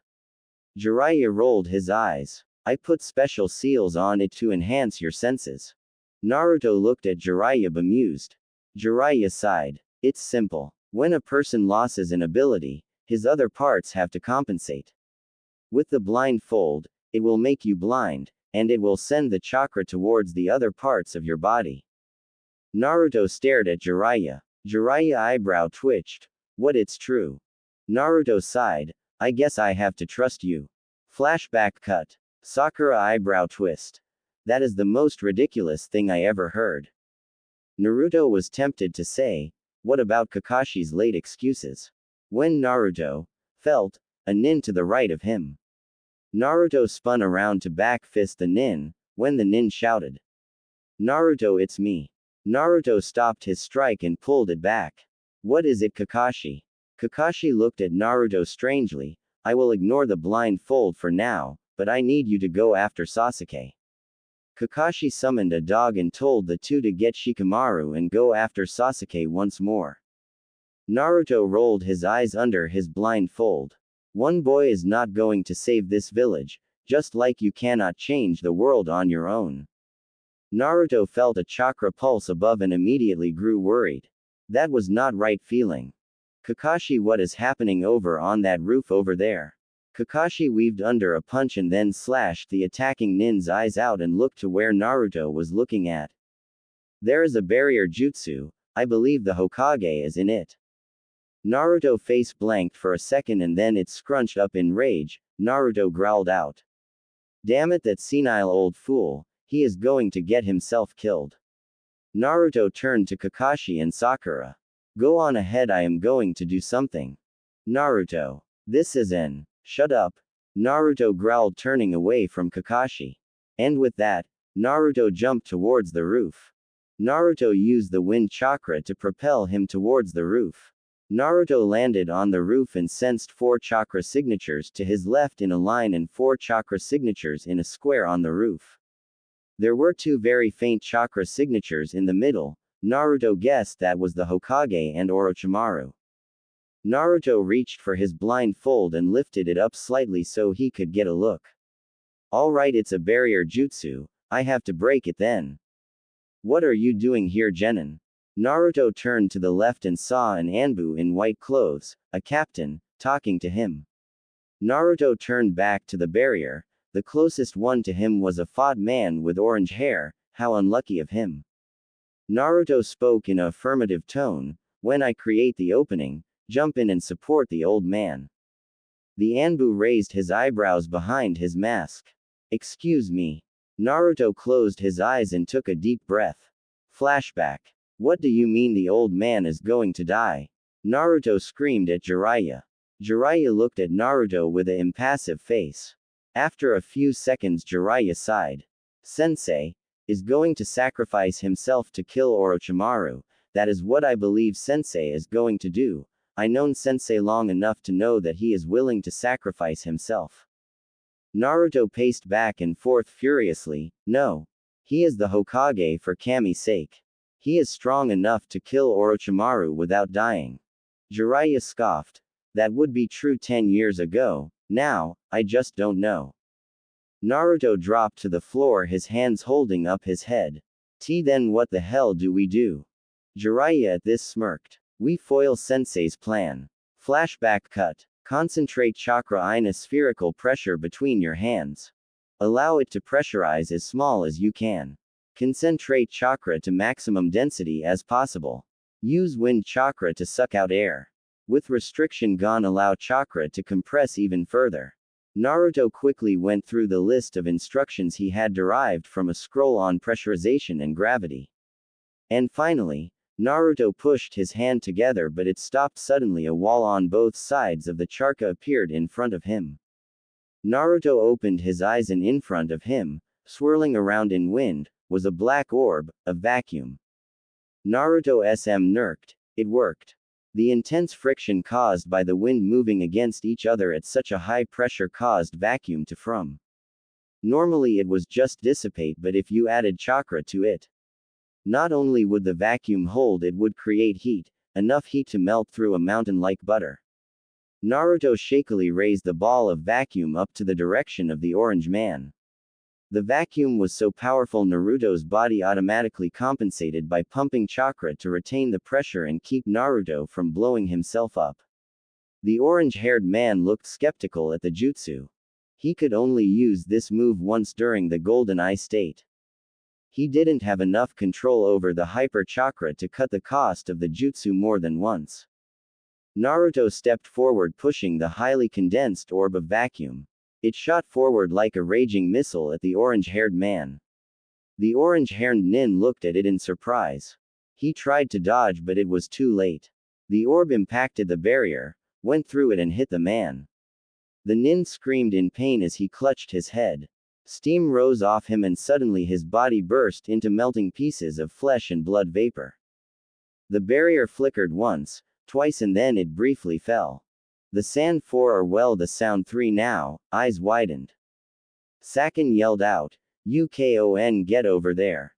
Another body suddenly appeared out of Sakin's body. Ukon ran towards the other side as fast as he could. Luckily the Anbu made it into the area, long before Ukon even reached halfway to where the orange-haired nin was. The Anbu captain shouted out, "Turtle, Lion, go take out that nin over there." 2 Anbu immediately jumped off to hold off or even kill Ukon. If they could stop Ukon, then they can bring in more nins. The Anbu captain turned back to the Hokage who were just starting to fight. The Hokage threw a shuriken and flipped through several hand seals. Shuriken Kage Bunshin no Jutsu. Suddenly the shuriken multiplied into dozens of spinning blades. Orochimaru smirked and placed his hands into a certain seal, a forbidden seal. The Hokage eyes widened. That seal is. Orochimaru raised his hand. Fur. Hokage Shiki Jijun Jutsu. Hokage Style Force Retirement Jutsu AN. Okay, I know it's not for this purpose, but hey, I'm gonna bend the rules a bit. Suddenly 9 wooden pillars surrounded Orochimaru. Orochimaru's eyes widened. Damn this jutsu. Orochimaru jumped out of the spot and faced the now group of 3. Tora landed near the side of the Hokage. Hokage-sama, we are here to help. Sarutobi nodded. Alright then, it looks like I can live today. Sandame's eyes briefly turned to the young boy cause of this. Naruto looked into Sandame's eyes and smirked. Then Naruto jumped away to go after Shikamaru and Sakura. Naruto sped through the trees as fast as he could. Well, okay, that's not true. He was not using his golden eye state. Why? Because he had to save it. How else was he going to fight Gaara?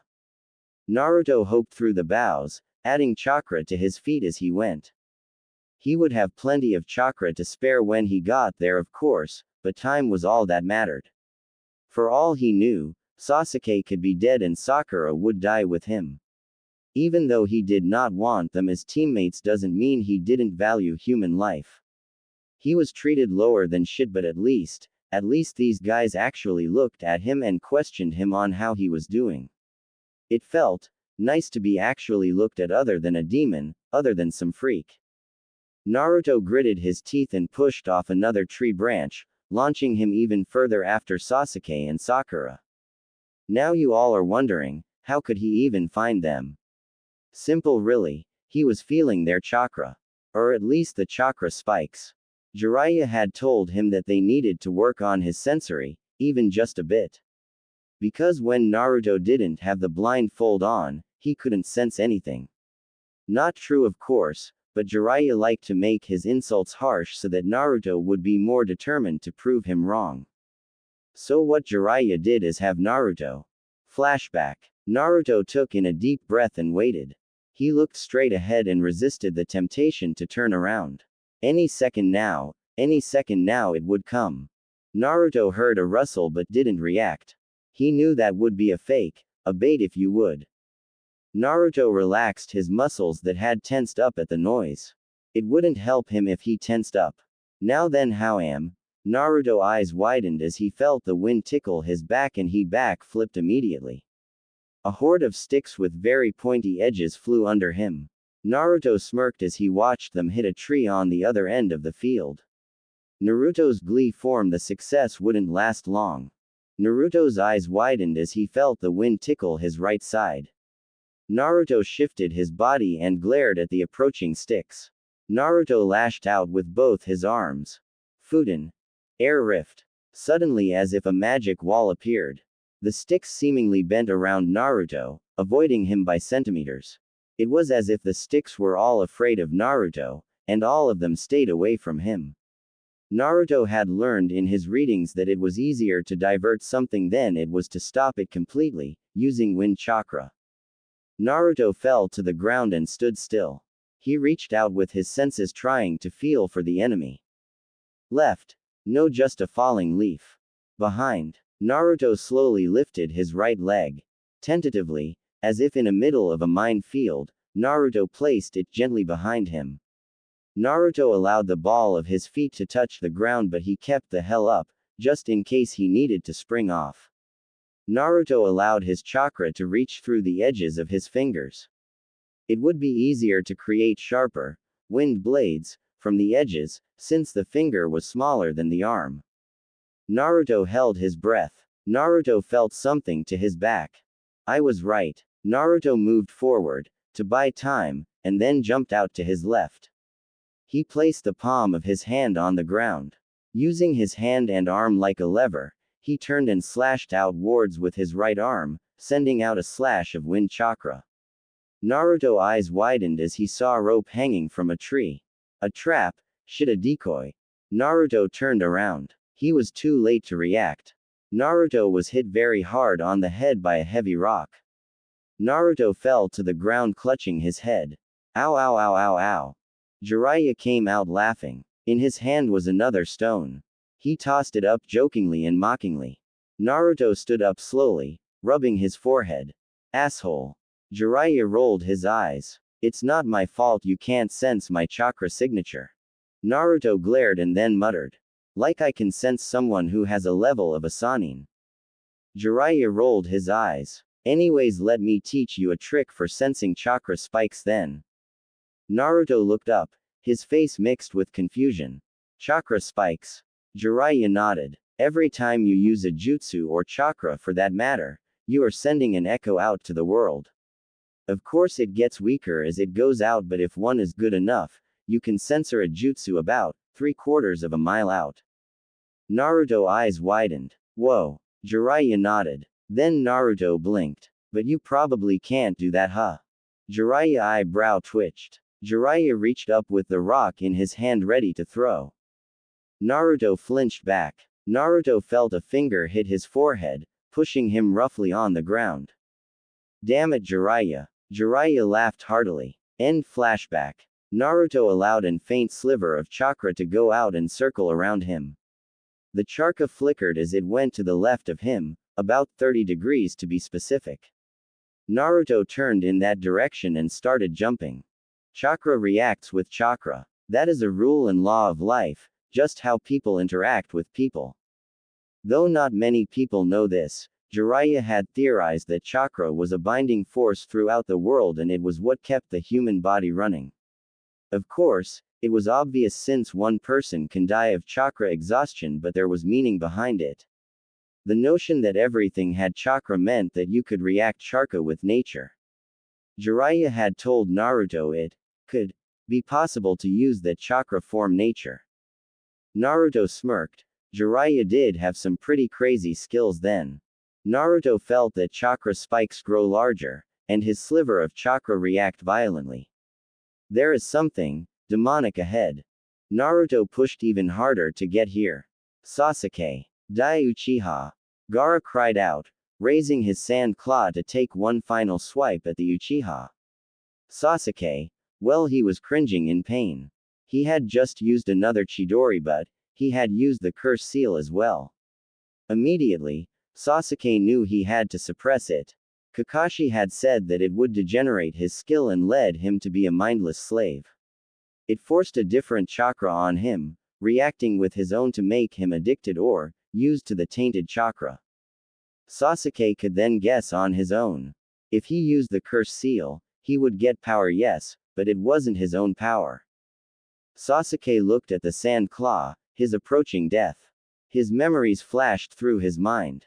He saw when he was his child. He saw the Uchiha massacre. He saw going to academy. He saw teaming up with Naruto and Sakura. He saw the wave country. He saw the Chunin exam. He then saw something different. He saw becoming a Chunin with Naruto and Sakura.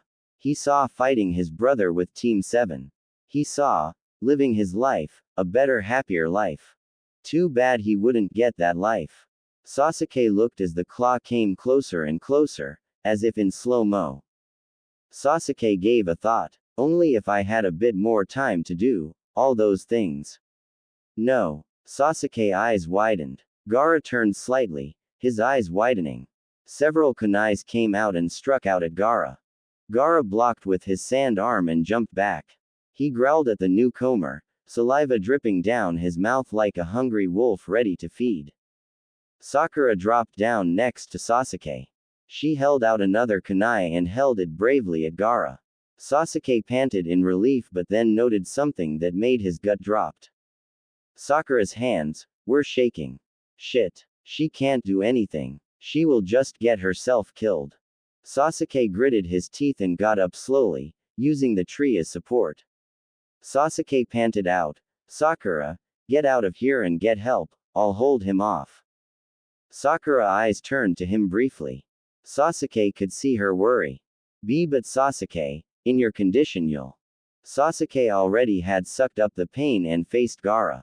Don't worry, what matters is Konoha.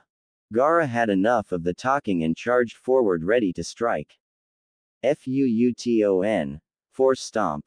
A huge gust of wind pushed everything down. Sakura and Sasuke, who were on a bough, held on to it for dear life. Gaara, on the other hand, was in mid-air and fell 40 feet crashing into the ground. Of course the sand covered him but the impact still hurt horridly.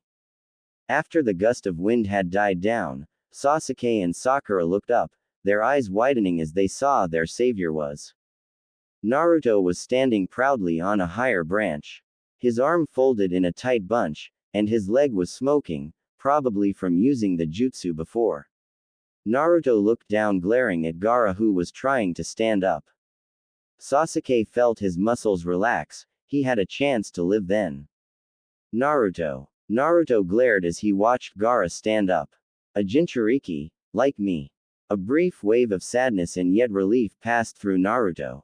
It was lightening to the soul that you now know you were not alone in the world but at the same time to fight your own kind. It really was complicated. Naruto reached into his jacket and pulled out his blindfold, he would have to go all out on this one. Gaara looked up and saw Naruto and grinned. You You are the one that makes my blood boil with excitement. Naruto put on his blindfold and sighed. Naruto drew strength from his resolution and a, now familiar, burst of energy erupted within him. Naruto looked down at Gaara, or at least seemed to be, sighed once more. Gaara, why do you fight? Gaara glared at Naruto hungrily but still answered the question, I fight to prove my existence. Naruto nodded slowly. As do I. Sakura and Sasuke's eyes widened as they listened in. But suddenly Naruto disappeared and then reappeared next to Gaara. But, I also fight for my friends. Gaara's, Sasuke's and Sakura's eyes widened, I didn't even see him. Naruto took a deep breath and said in a monotone voice, while raising his arm. Futen. Dragon Claw. Naruto brought his arm swishing down. There was a howl, like piercing wind. Several trees fell around Naruto. Sasuke and Sakura had to jump several trees back to stay on a tree that was not cut down. Sasuke gritted his teeth as he saw Naruto's power. How did he get so powerful? Naruto turned around and sighed. I am sorry, and he whispered softly. Brother.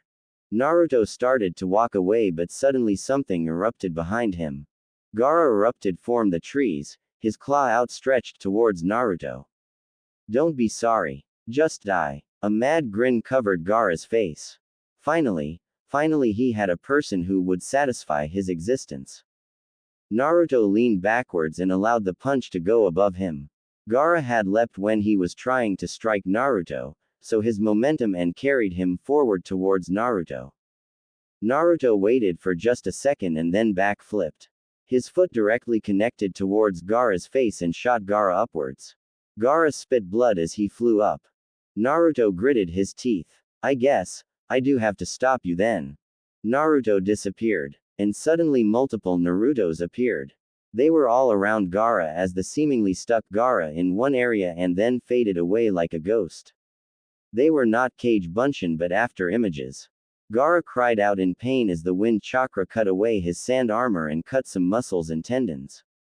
Of course they will be reattached later. Naruto appeared back on the forest floor, looking away as Gaara fell to the floor. Naruto spoke a few words. Futen. Storm Rage. Suddenly blood spurted out from Gaara's arms, legs and even stomach. Temari, who had been watching from afar, could not take any more. Gaara. She cried as she made a desperate dive for her brother. Temari had brought out her fan and swiped at Naruto. Naruto had already sensed her and raised his arm. As soon as the slicing wind had reached Naruto, it dissipated harmlessly like a gentle breeze. Temari didn't have time to be in shock that her jutsu did not work. She jumped around Naruto and went to Gaara's side. She opened her fan in a defensive position and positioned her body between her and Gaara. Temari glared at Naruto as she cradled Gaara's bleeding body against her own. She didn't care that his blood stained her clothes, he was her brother, and that was what counted. Gaara, are you alright? Temari asked in a hushed whisper. Gaara's sand form had long dissipated after the Futen, storm rage. Gaara was still conscious but in deep pain. I'm fine. Let's get out of here. Temari nodded and hoisted Gaara onto her shoulder. She still gripped her fan and glared at Naruto. Naruto just kept looking away, already knowing what was happening. Gaara! Naruto called out. Gaara looked at the nin that had defeated him. Mixed emotions played through his mind. Naruto looked up to where Sakura and Sasuke were. When you understand that there are people you need to fight for, you can gain true strength from that, strength that I gained as well. Naruto turned his back to Sasuke and Sakura and faced Gaara. Naruto removed his blindfold and Temari gasped at what she saw, and Gaara's eyes widened. Naruto smiled. You will gain power beyond your imagination. And an existence that will last through the ages. You will not just have to be a Jinchuriki. Gaara's eyes widened even more. The gears had clicked, piece of the puzzle finally settled in. He understood what Naruto had told him. Comprehend the meaning behind it all? No, but in time he would.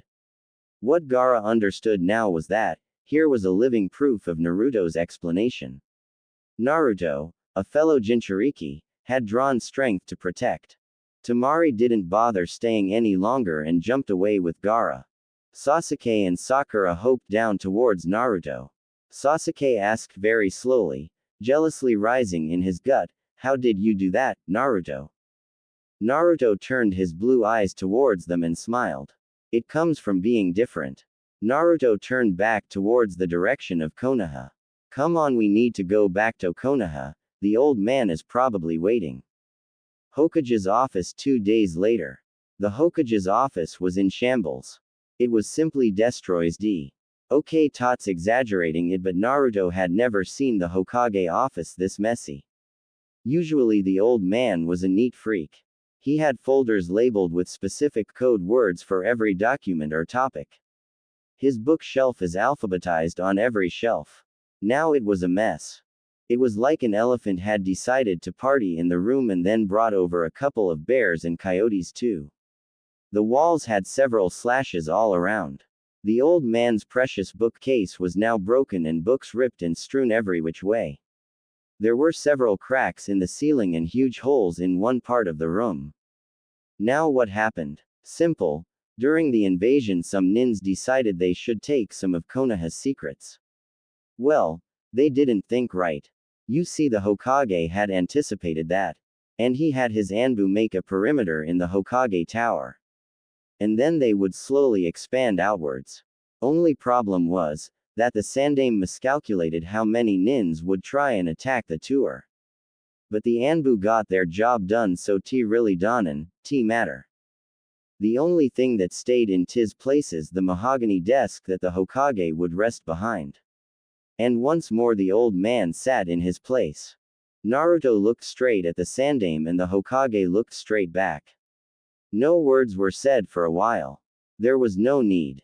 After a few seconds the Hokage chuckled and Naruto broke into a large grin. The Hokage cleared his throat and said in a clear but serious voice, "I will save the celebration for later, but I heard from Jiraiya that you have gained something." Naruto nodded. "I have attained hyper chakra form, the purified chakra of the Kyuubi." The Sarutobi blinked and then nodded. He had expected it being one of the possibilities of infusing the Kyuubi into Naruto. He didn't know exactly was the true cause, but he could be sure it was not the Kyuubi's influence. Then, the Hokage then turned to look outside the window and called out, "You can come in, Jiraiya." Sure enough, the white, spiky-haired nin came through the window.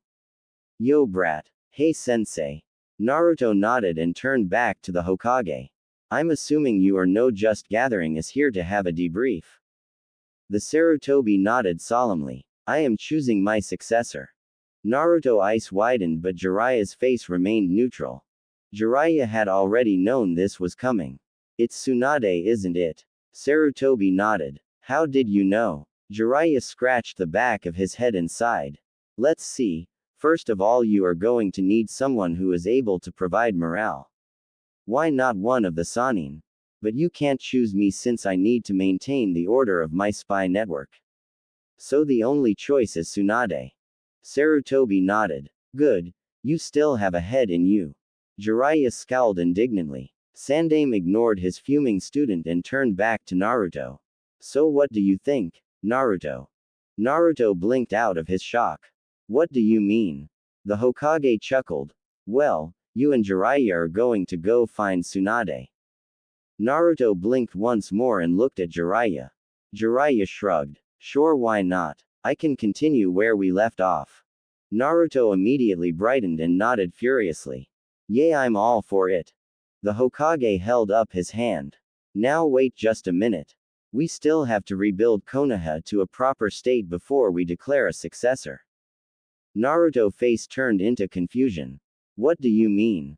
The Hokage sighed. "For now we rebuild. Trust me, Naruto, you may not understand the political aspects, but you should understand the tactics. What happens if you play a new card when you are losing and the enemy is expecting something flashy?" Naruto nodded immediately. "If we try to show our strength too soon, we'll lose our advantage." Quote. The Sandaime smiled. Naruto was a quick thinker. You will both leave in 2 weeks. Naruto nodded and hopped off to his apartment. Sarutobi turned to Jiraiya, amusement sketched onto his face. So, why were you late? Jiraiya chuckled or well giggled pervertedly. Well, I was tailing the kid earlier today, and I caught him doing a research potential action.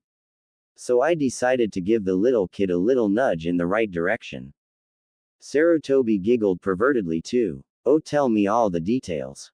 Naruto. Naruto opened the door to his apartment and took off his jacket. He threw it on the floor and stretched his tired limbs. It was 8 o'clock at night. Oh man, he was tired. Naruto looked over on his bed and raised his eyebrow. There was a set of clothings there, just lying ready to be used. Naruto walked over and held up the top article of clothing. It was a black jacket. It had several straps on the side, ready to hold scrolls or even a blade. It could be zippered up and it even had a hood. Naruto gripped the side of the jacket and noticed it was denser than usually.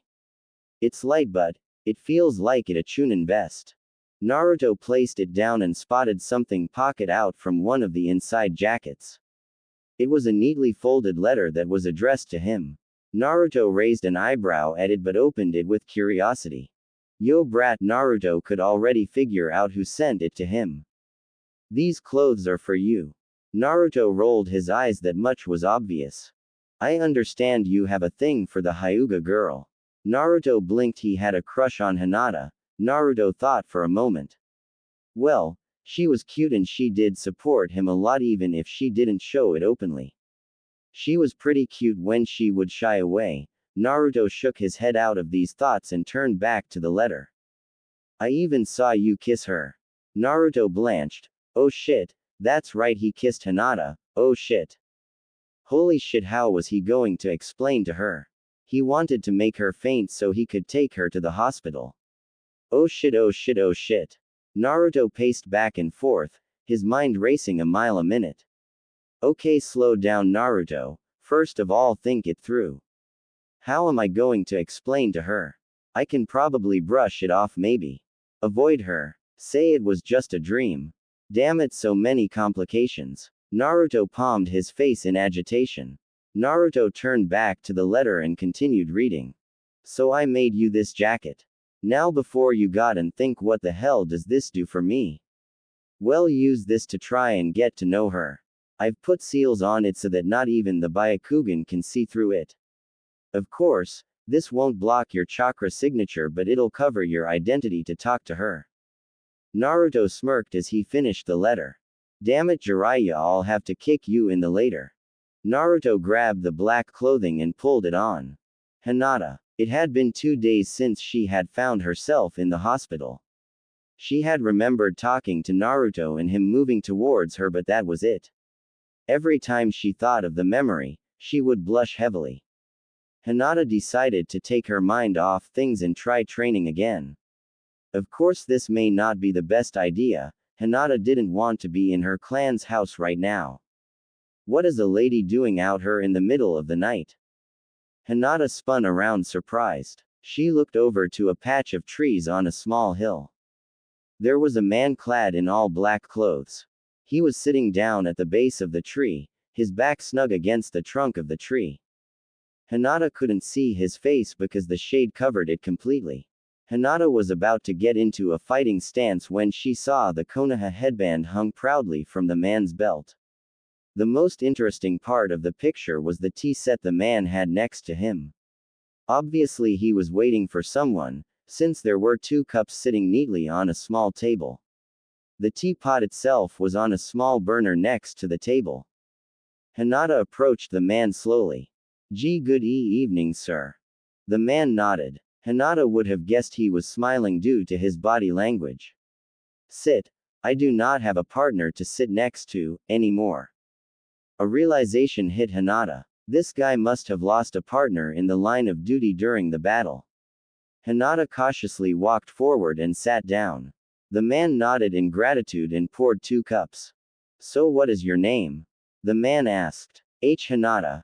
Hyuga Hinata, Hinata said out quietly. She slowly reached for her cup. The man nodded in approval and sipped his tea. A very strong clan. Hinata nodded slowly. Why yes, at least some of them are strong, those like me aren't. The man bowed his head. Ah, I didn't mean to bring bad memories, please drink, it will help you relax. Hinata nodded. She took a small slip. It was good. It had a strong mint taste to it. At first it was bitter but sweetened as she swallowed. So Hinata-san, why are you out here late at night, training the night away? The man asked, tilting his head. The light shone oh so slightly on the man's face. Hinata could make out the edges of smooth and clean skin. Hinata looked away and sighed. I am very weak, I am a disgrace to my clan. The man snorted. You? A disgrace? Who told you that? Hinata looked down. My father. The man sipped his tea and then said solemnly. Your father is a fool then. Hinata looked up, eyes widening. Did this man know who he was insulting? You are a nin, maybe not the best, but definitely not the worst. The Hyugas are strong, yes, but they have their weaknesses. The man refilled his cup and looked at Hinata. What you need to understand is that every nin has a proficiency in something. What you need to do is find it. Hinata looked at the man with grasping eagerness. Here was someone who was not insulting her, not telling her she was a disgrace. Kurenai-sensei never insulted her and always encouraged her, but she never gave her hard facts. The man sipped his tea once more before continuing. No nin started out perfect. They all had flaws, only the great persevere. Hinata nodded, listening the insight with humbleness. The man sighed as he put his cup down and Hinata blinked. Ah, I am rambling again. The man turned back to Hinata. Please, tell me about yourself. It is unrespectful to lecture someone when you know nothing about them. Hinata paused for a bit but then nodded slowly. She proceeded to talk about some parts of her life. From feeling sadness of Neji's tragedy to losing her mother. It felt odd talking about these things. All the time, the man would nod and calmly sip his tea. After a while, the man held up his hand, stopping Hinata. We have wasted the day away. I am sorry for keeping your time, miss. Hinata blushed and nodded. I am sorry, sir, but sir, what is your name? The man chuckled. Ah yes, my name I forgot to tell you, didn't I? You may call me Kira. Hinata smiled and nodded. Thank you, Kira, for listening to me. The man nodded and started to put away the tea set into a scroll. Hinata paused and asked, Sir, will you be here again? The man paused and then answered. I will be here for the rest of this week and the next, every night at this time. Before I have to go on another mission. Hinata nodded. Then may I come here again? The man nodded. Yes, you may. The man paused and chuckled. It is not like I own this field anyways. Hinata giggled and nodded. She turned around and started walking away, a little more upbeat than before. She turned around to find the man had disappeared. 7 days later, the man and Hinata had grown in good companionship. They talked a lot about the going-ons of Konoha. They never pried into each other's personal lives like the first night they had first met. They would only talk about their own lives. Hinata walked happily towards her team meeting spot. They would meet up there and then report to the Hokage for the next rebuilding process. Kiba, Shino and Kurenai noticed a change in Hinata for the past few days.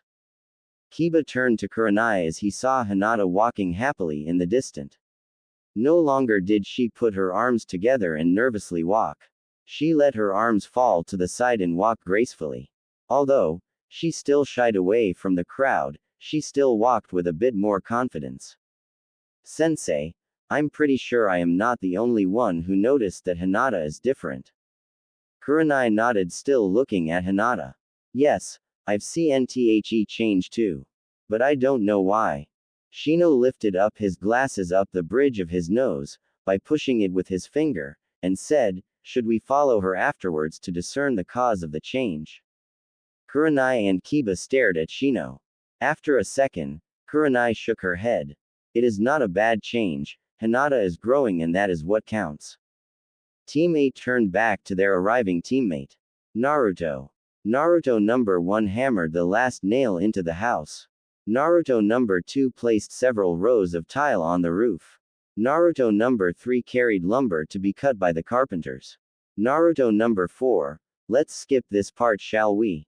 Naruto, and yes, this is the real Naruto, passed a bucket of cement to Sakura, who inlaid it on several brick molds.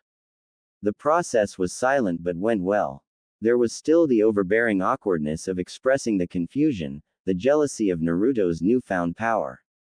Sasuke and Sakura were working on rebuilding a portion of the street which was banged up by an explosion tag attached to kunai. For the past week, Konoha was filled with countless surges of emotion from the villagers and shinobi alike, but also joy. They have come out of the invasion quite well.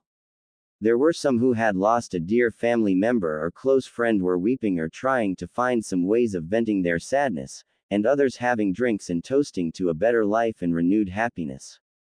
Are you sure what you're saying? Sakura asked in disbelief. How could Sasuke even begin to consider such a thing? I mean, if it were true, wouldn't we have heard about it sooner? I'm sure, Sakura, the Uchiha growled dangerously. He was very quickly losing his temper to Sakura's insistence on not believing his theory. How can it be a bloodline? She asked. I mean, Konoha has nearly as many blood limit users as Kurigakure. A bloodline that powerful wouldn't have stayed hidden or unknown for very long. Sasuke looked away, and sighed. Sasuke considered her words and realized he was correct. A bloodline that could empower the user to be many times that of his original strength would most definitely not be kept hidden.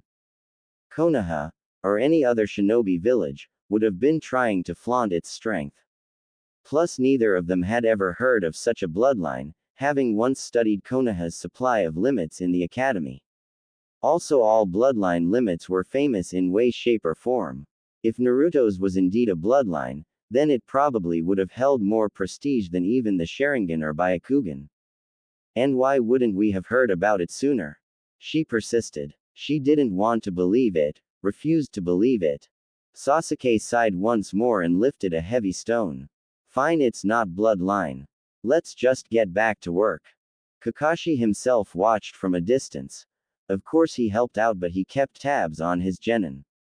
He had heard that Naruto had defeated the Hyuga genius without too much trouble. Kakashi had asked the Hokage about a report on Naruto's new abilities. Well, since the Hokage was there, it seemed obvious that the Hokage could gain some analysis. The Hokage simply told him to ask Naruto. And when Kakashi told about Naruto's disobedience, the Hokage just waved him off and said that if Naruto hadn't broken down the barrier, he wouldn't be alive today. The Kakashi couldn't come back to that. Now Kakashi was extremely interested in Naruto's new abilities. He wanted to ask him, but Kakashi couldn't. That same awkwardness arose. How did Naruto gain so much power to defeat a Hyuga? Kakashi had also heard from Sasuke and Sakura that he had totally overwhelmed Gaara. Now that was definitely fish. It was not like he wasn't proud of Naruto's growth, but this was ridiculous. Kakashi called out to his team. Alright guys, I think that's enough for today. He then took his book and started to walk towards his genin. His team landed in front of him. They were a bit dirty from the debris, but overall they were clean. Kakashi cleared his throat and said, "Let's go out to eat." Naruto scratched his head and said, "Well sensei, I kind of have to go somewhere later." Kakashi raised an eyebrow. "It's my treat then." Naruto sighed. "Sorry sensei, I need to go." Kakashi did an eye smile. "Well, we haven't had a team meeting for a while, so why don't you just send a Kage Bunshin to do it for you?" Naruto blinked and then smiled. "That's smart sensei. Here I go." Naruto made a Kage Bunshin and then it ran off. Naruto turned back to Kakashi smiling. "Okay sensei, let's go." And so Team 7 went. Sasuke watched as Naruto walked happily next to Kakashi and Sakura. Naruto was his teammate and he wouldn't want anyone else fighting by his side. Sasuke clenched his fist. But why? Why was he so weak? Naruto improved leaps and bounds and he was nowhere near capable of fighting him. "Oi Sasuke. Sasuke snapped out of his thoughts and turned to Naruto. Huh, what did you say? Naruto rolled his eyes. I was thinking we could spar. I need some help on my taijutsu. Sasuke blinked and then nodded slowly. Okay. Naruto smiled back. I found a really cool fire jutsu in the library. If you help me with taijutsu, I'll give it to you. Sasuke blinked. Sasuke thought of the image of Naruto scrooging through the library and then couldn't help himself. He doubled over laughing. Naruto blinked and then grew mad. Hey, why are you laughing? Sasuke waved his hands and calmed himself. Sorry Naruto, just that haha, the image of you going to the library is too funny. Naruto vein pulsed violently. Why? Sasuke laughed once more. Well, you are the dobi. Naruto rolled his eyes and looked away, pouting. Sasuke let his jealousy brush off. The dobi was still the same old dobi, even if he was stronger. At a random restaurant, Naruto, Sasuke, Sakura, and Kakashi sat at the booth to get served. Naruto had to go to the bathroom before the waitress came. Naruto came looking satisfied. Naruto said he wasn't hungry. So the rest of Team 7 ate their food. Now usually team eat-ins are full of laughter, talking and joyous stuff, a party, right? Not so. You see, Team 7's conversation was. It wasn't until Kakashi cleared his throat did the silence break. So, I am glad that all of you survived the invasion, but I heard some pretty interesting things. I haven't gotten a full mission report, so why don't you give it to me now? Naruto scratched the back of his head while smiling. Well, sensei, I already gave my report to Sandame, so, yay. Kakashi shrugged and turned to Sasuke. Alright then. Sasuke detailed the account of his adventure against Gaara. He talked about Shino helping him and him fighting for his life against Gaara. Kakashi made mental notes on him using the third Chidori. That meant he must have used the curse seal. Sakura then intervened and told the story from there. She talked about Shikamaru being the distraction and finding Sasuke. She distracted Gaara and then said Naruto showed up. There was a pause, an awkwardness in the sit-out-in. Kakashi finally turned to Naruto, who had rested his head on his arms. He looked quite bored. So Naruto. Naruto perked up and looked at Kakashi. Yay, sensei. Well, what happened when you entered? Naruto shrugged. I came in and kicked his, that's it. Kakashi raised an eyebrow. Oh right, but how did you do it? Naruto tilted his head. I kicked his, what do you mean? Kakashi sighed. I heard from Sasuke and Sakura. Tilting his head towards them as he said their names. That you used several, high-ranking jutsus. Naruto blinked again. Well I got those from the library too. I found them and they seemed really easy, so I used them. Easy? Sasuke blurted out. You destroyed 20 trees with one swing of the arm. Naruto shrugged. I overloaded it with chakra. Not true. Naruto thought, but then he mentally smirked. But you could say that my hyper chakra. Sakura then entered the conversation once more. Then what about that blindfold? Naruto shrugged. It helps me focus. Kakashi sighed. Naruto, what I think they are trying to ask is how did you get to your level right now? Then Team 7 saw a noticeable difference in Naruto's body language. He grew tense, his fists clenched, and they noticed his face had something they didn't see very often. No, they haven't seen it ever. Naruto's face was contorted in disgust and pure rage. How did I get to my level? Naruto said with a dangerous low voice. Kakashi mentally swore. The situation was getting out of hand. Naruto got up from his seat. I trained my off. I had to go look for help. That is how I got stronger. Naruto. Kakashi tried to call out to him. Naruto ignored him like he did in the stadium. Leave me alone. Kakashi stood up as well. He as team leader had to control his soldiers. Naruto, I know you may not like sharing your secrets, but that had opened an old wound. Oh yeah, Sasuke can keep his fucking secrets and you can go train him. But you leave me out of it, huh? Naruto growled out in a low voice. Sasuke's eyes widened. Kakashi tried to speak again. Naruto, if you even dare say you are sorry, I will ask Sandaime to take me off this team. Naruto growled loudly, practically yelling now. Now the whole team was standing up. Naruto clenched his fist. You are a pathetic teacher. All you have taught us is tree walking and you sent us into the Chunin exams. Kakashi tried to speak but lost his voice. Here it was, his student ridiculing him. Naruto, please, calm down, Sakura tired to alleviate the situation. Naruto scoffed. This is a waste of my time. And Naruto turned to leave. Kakashi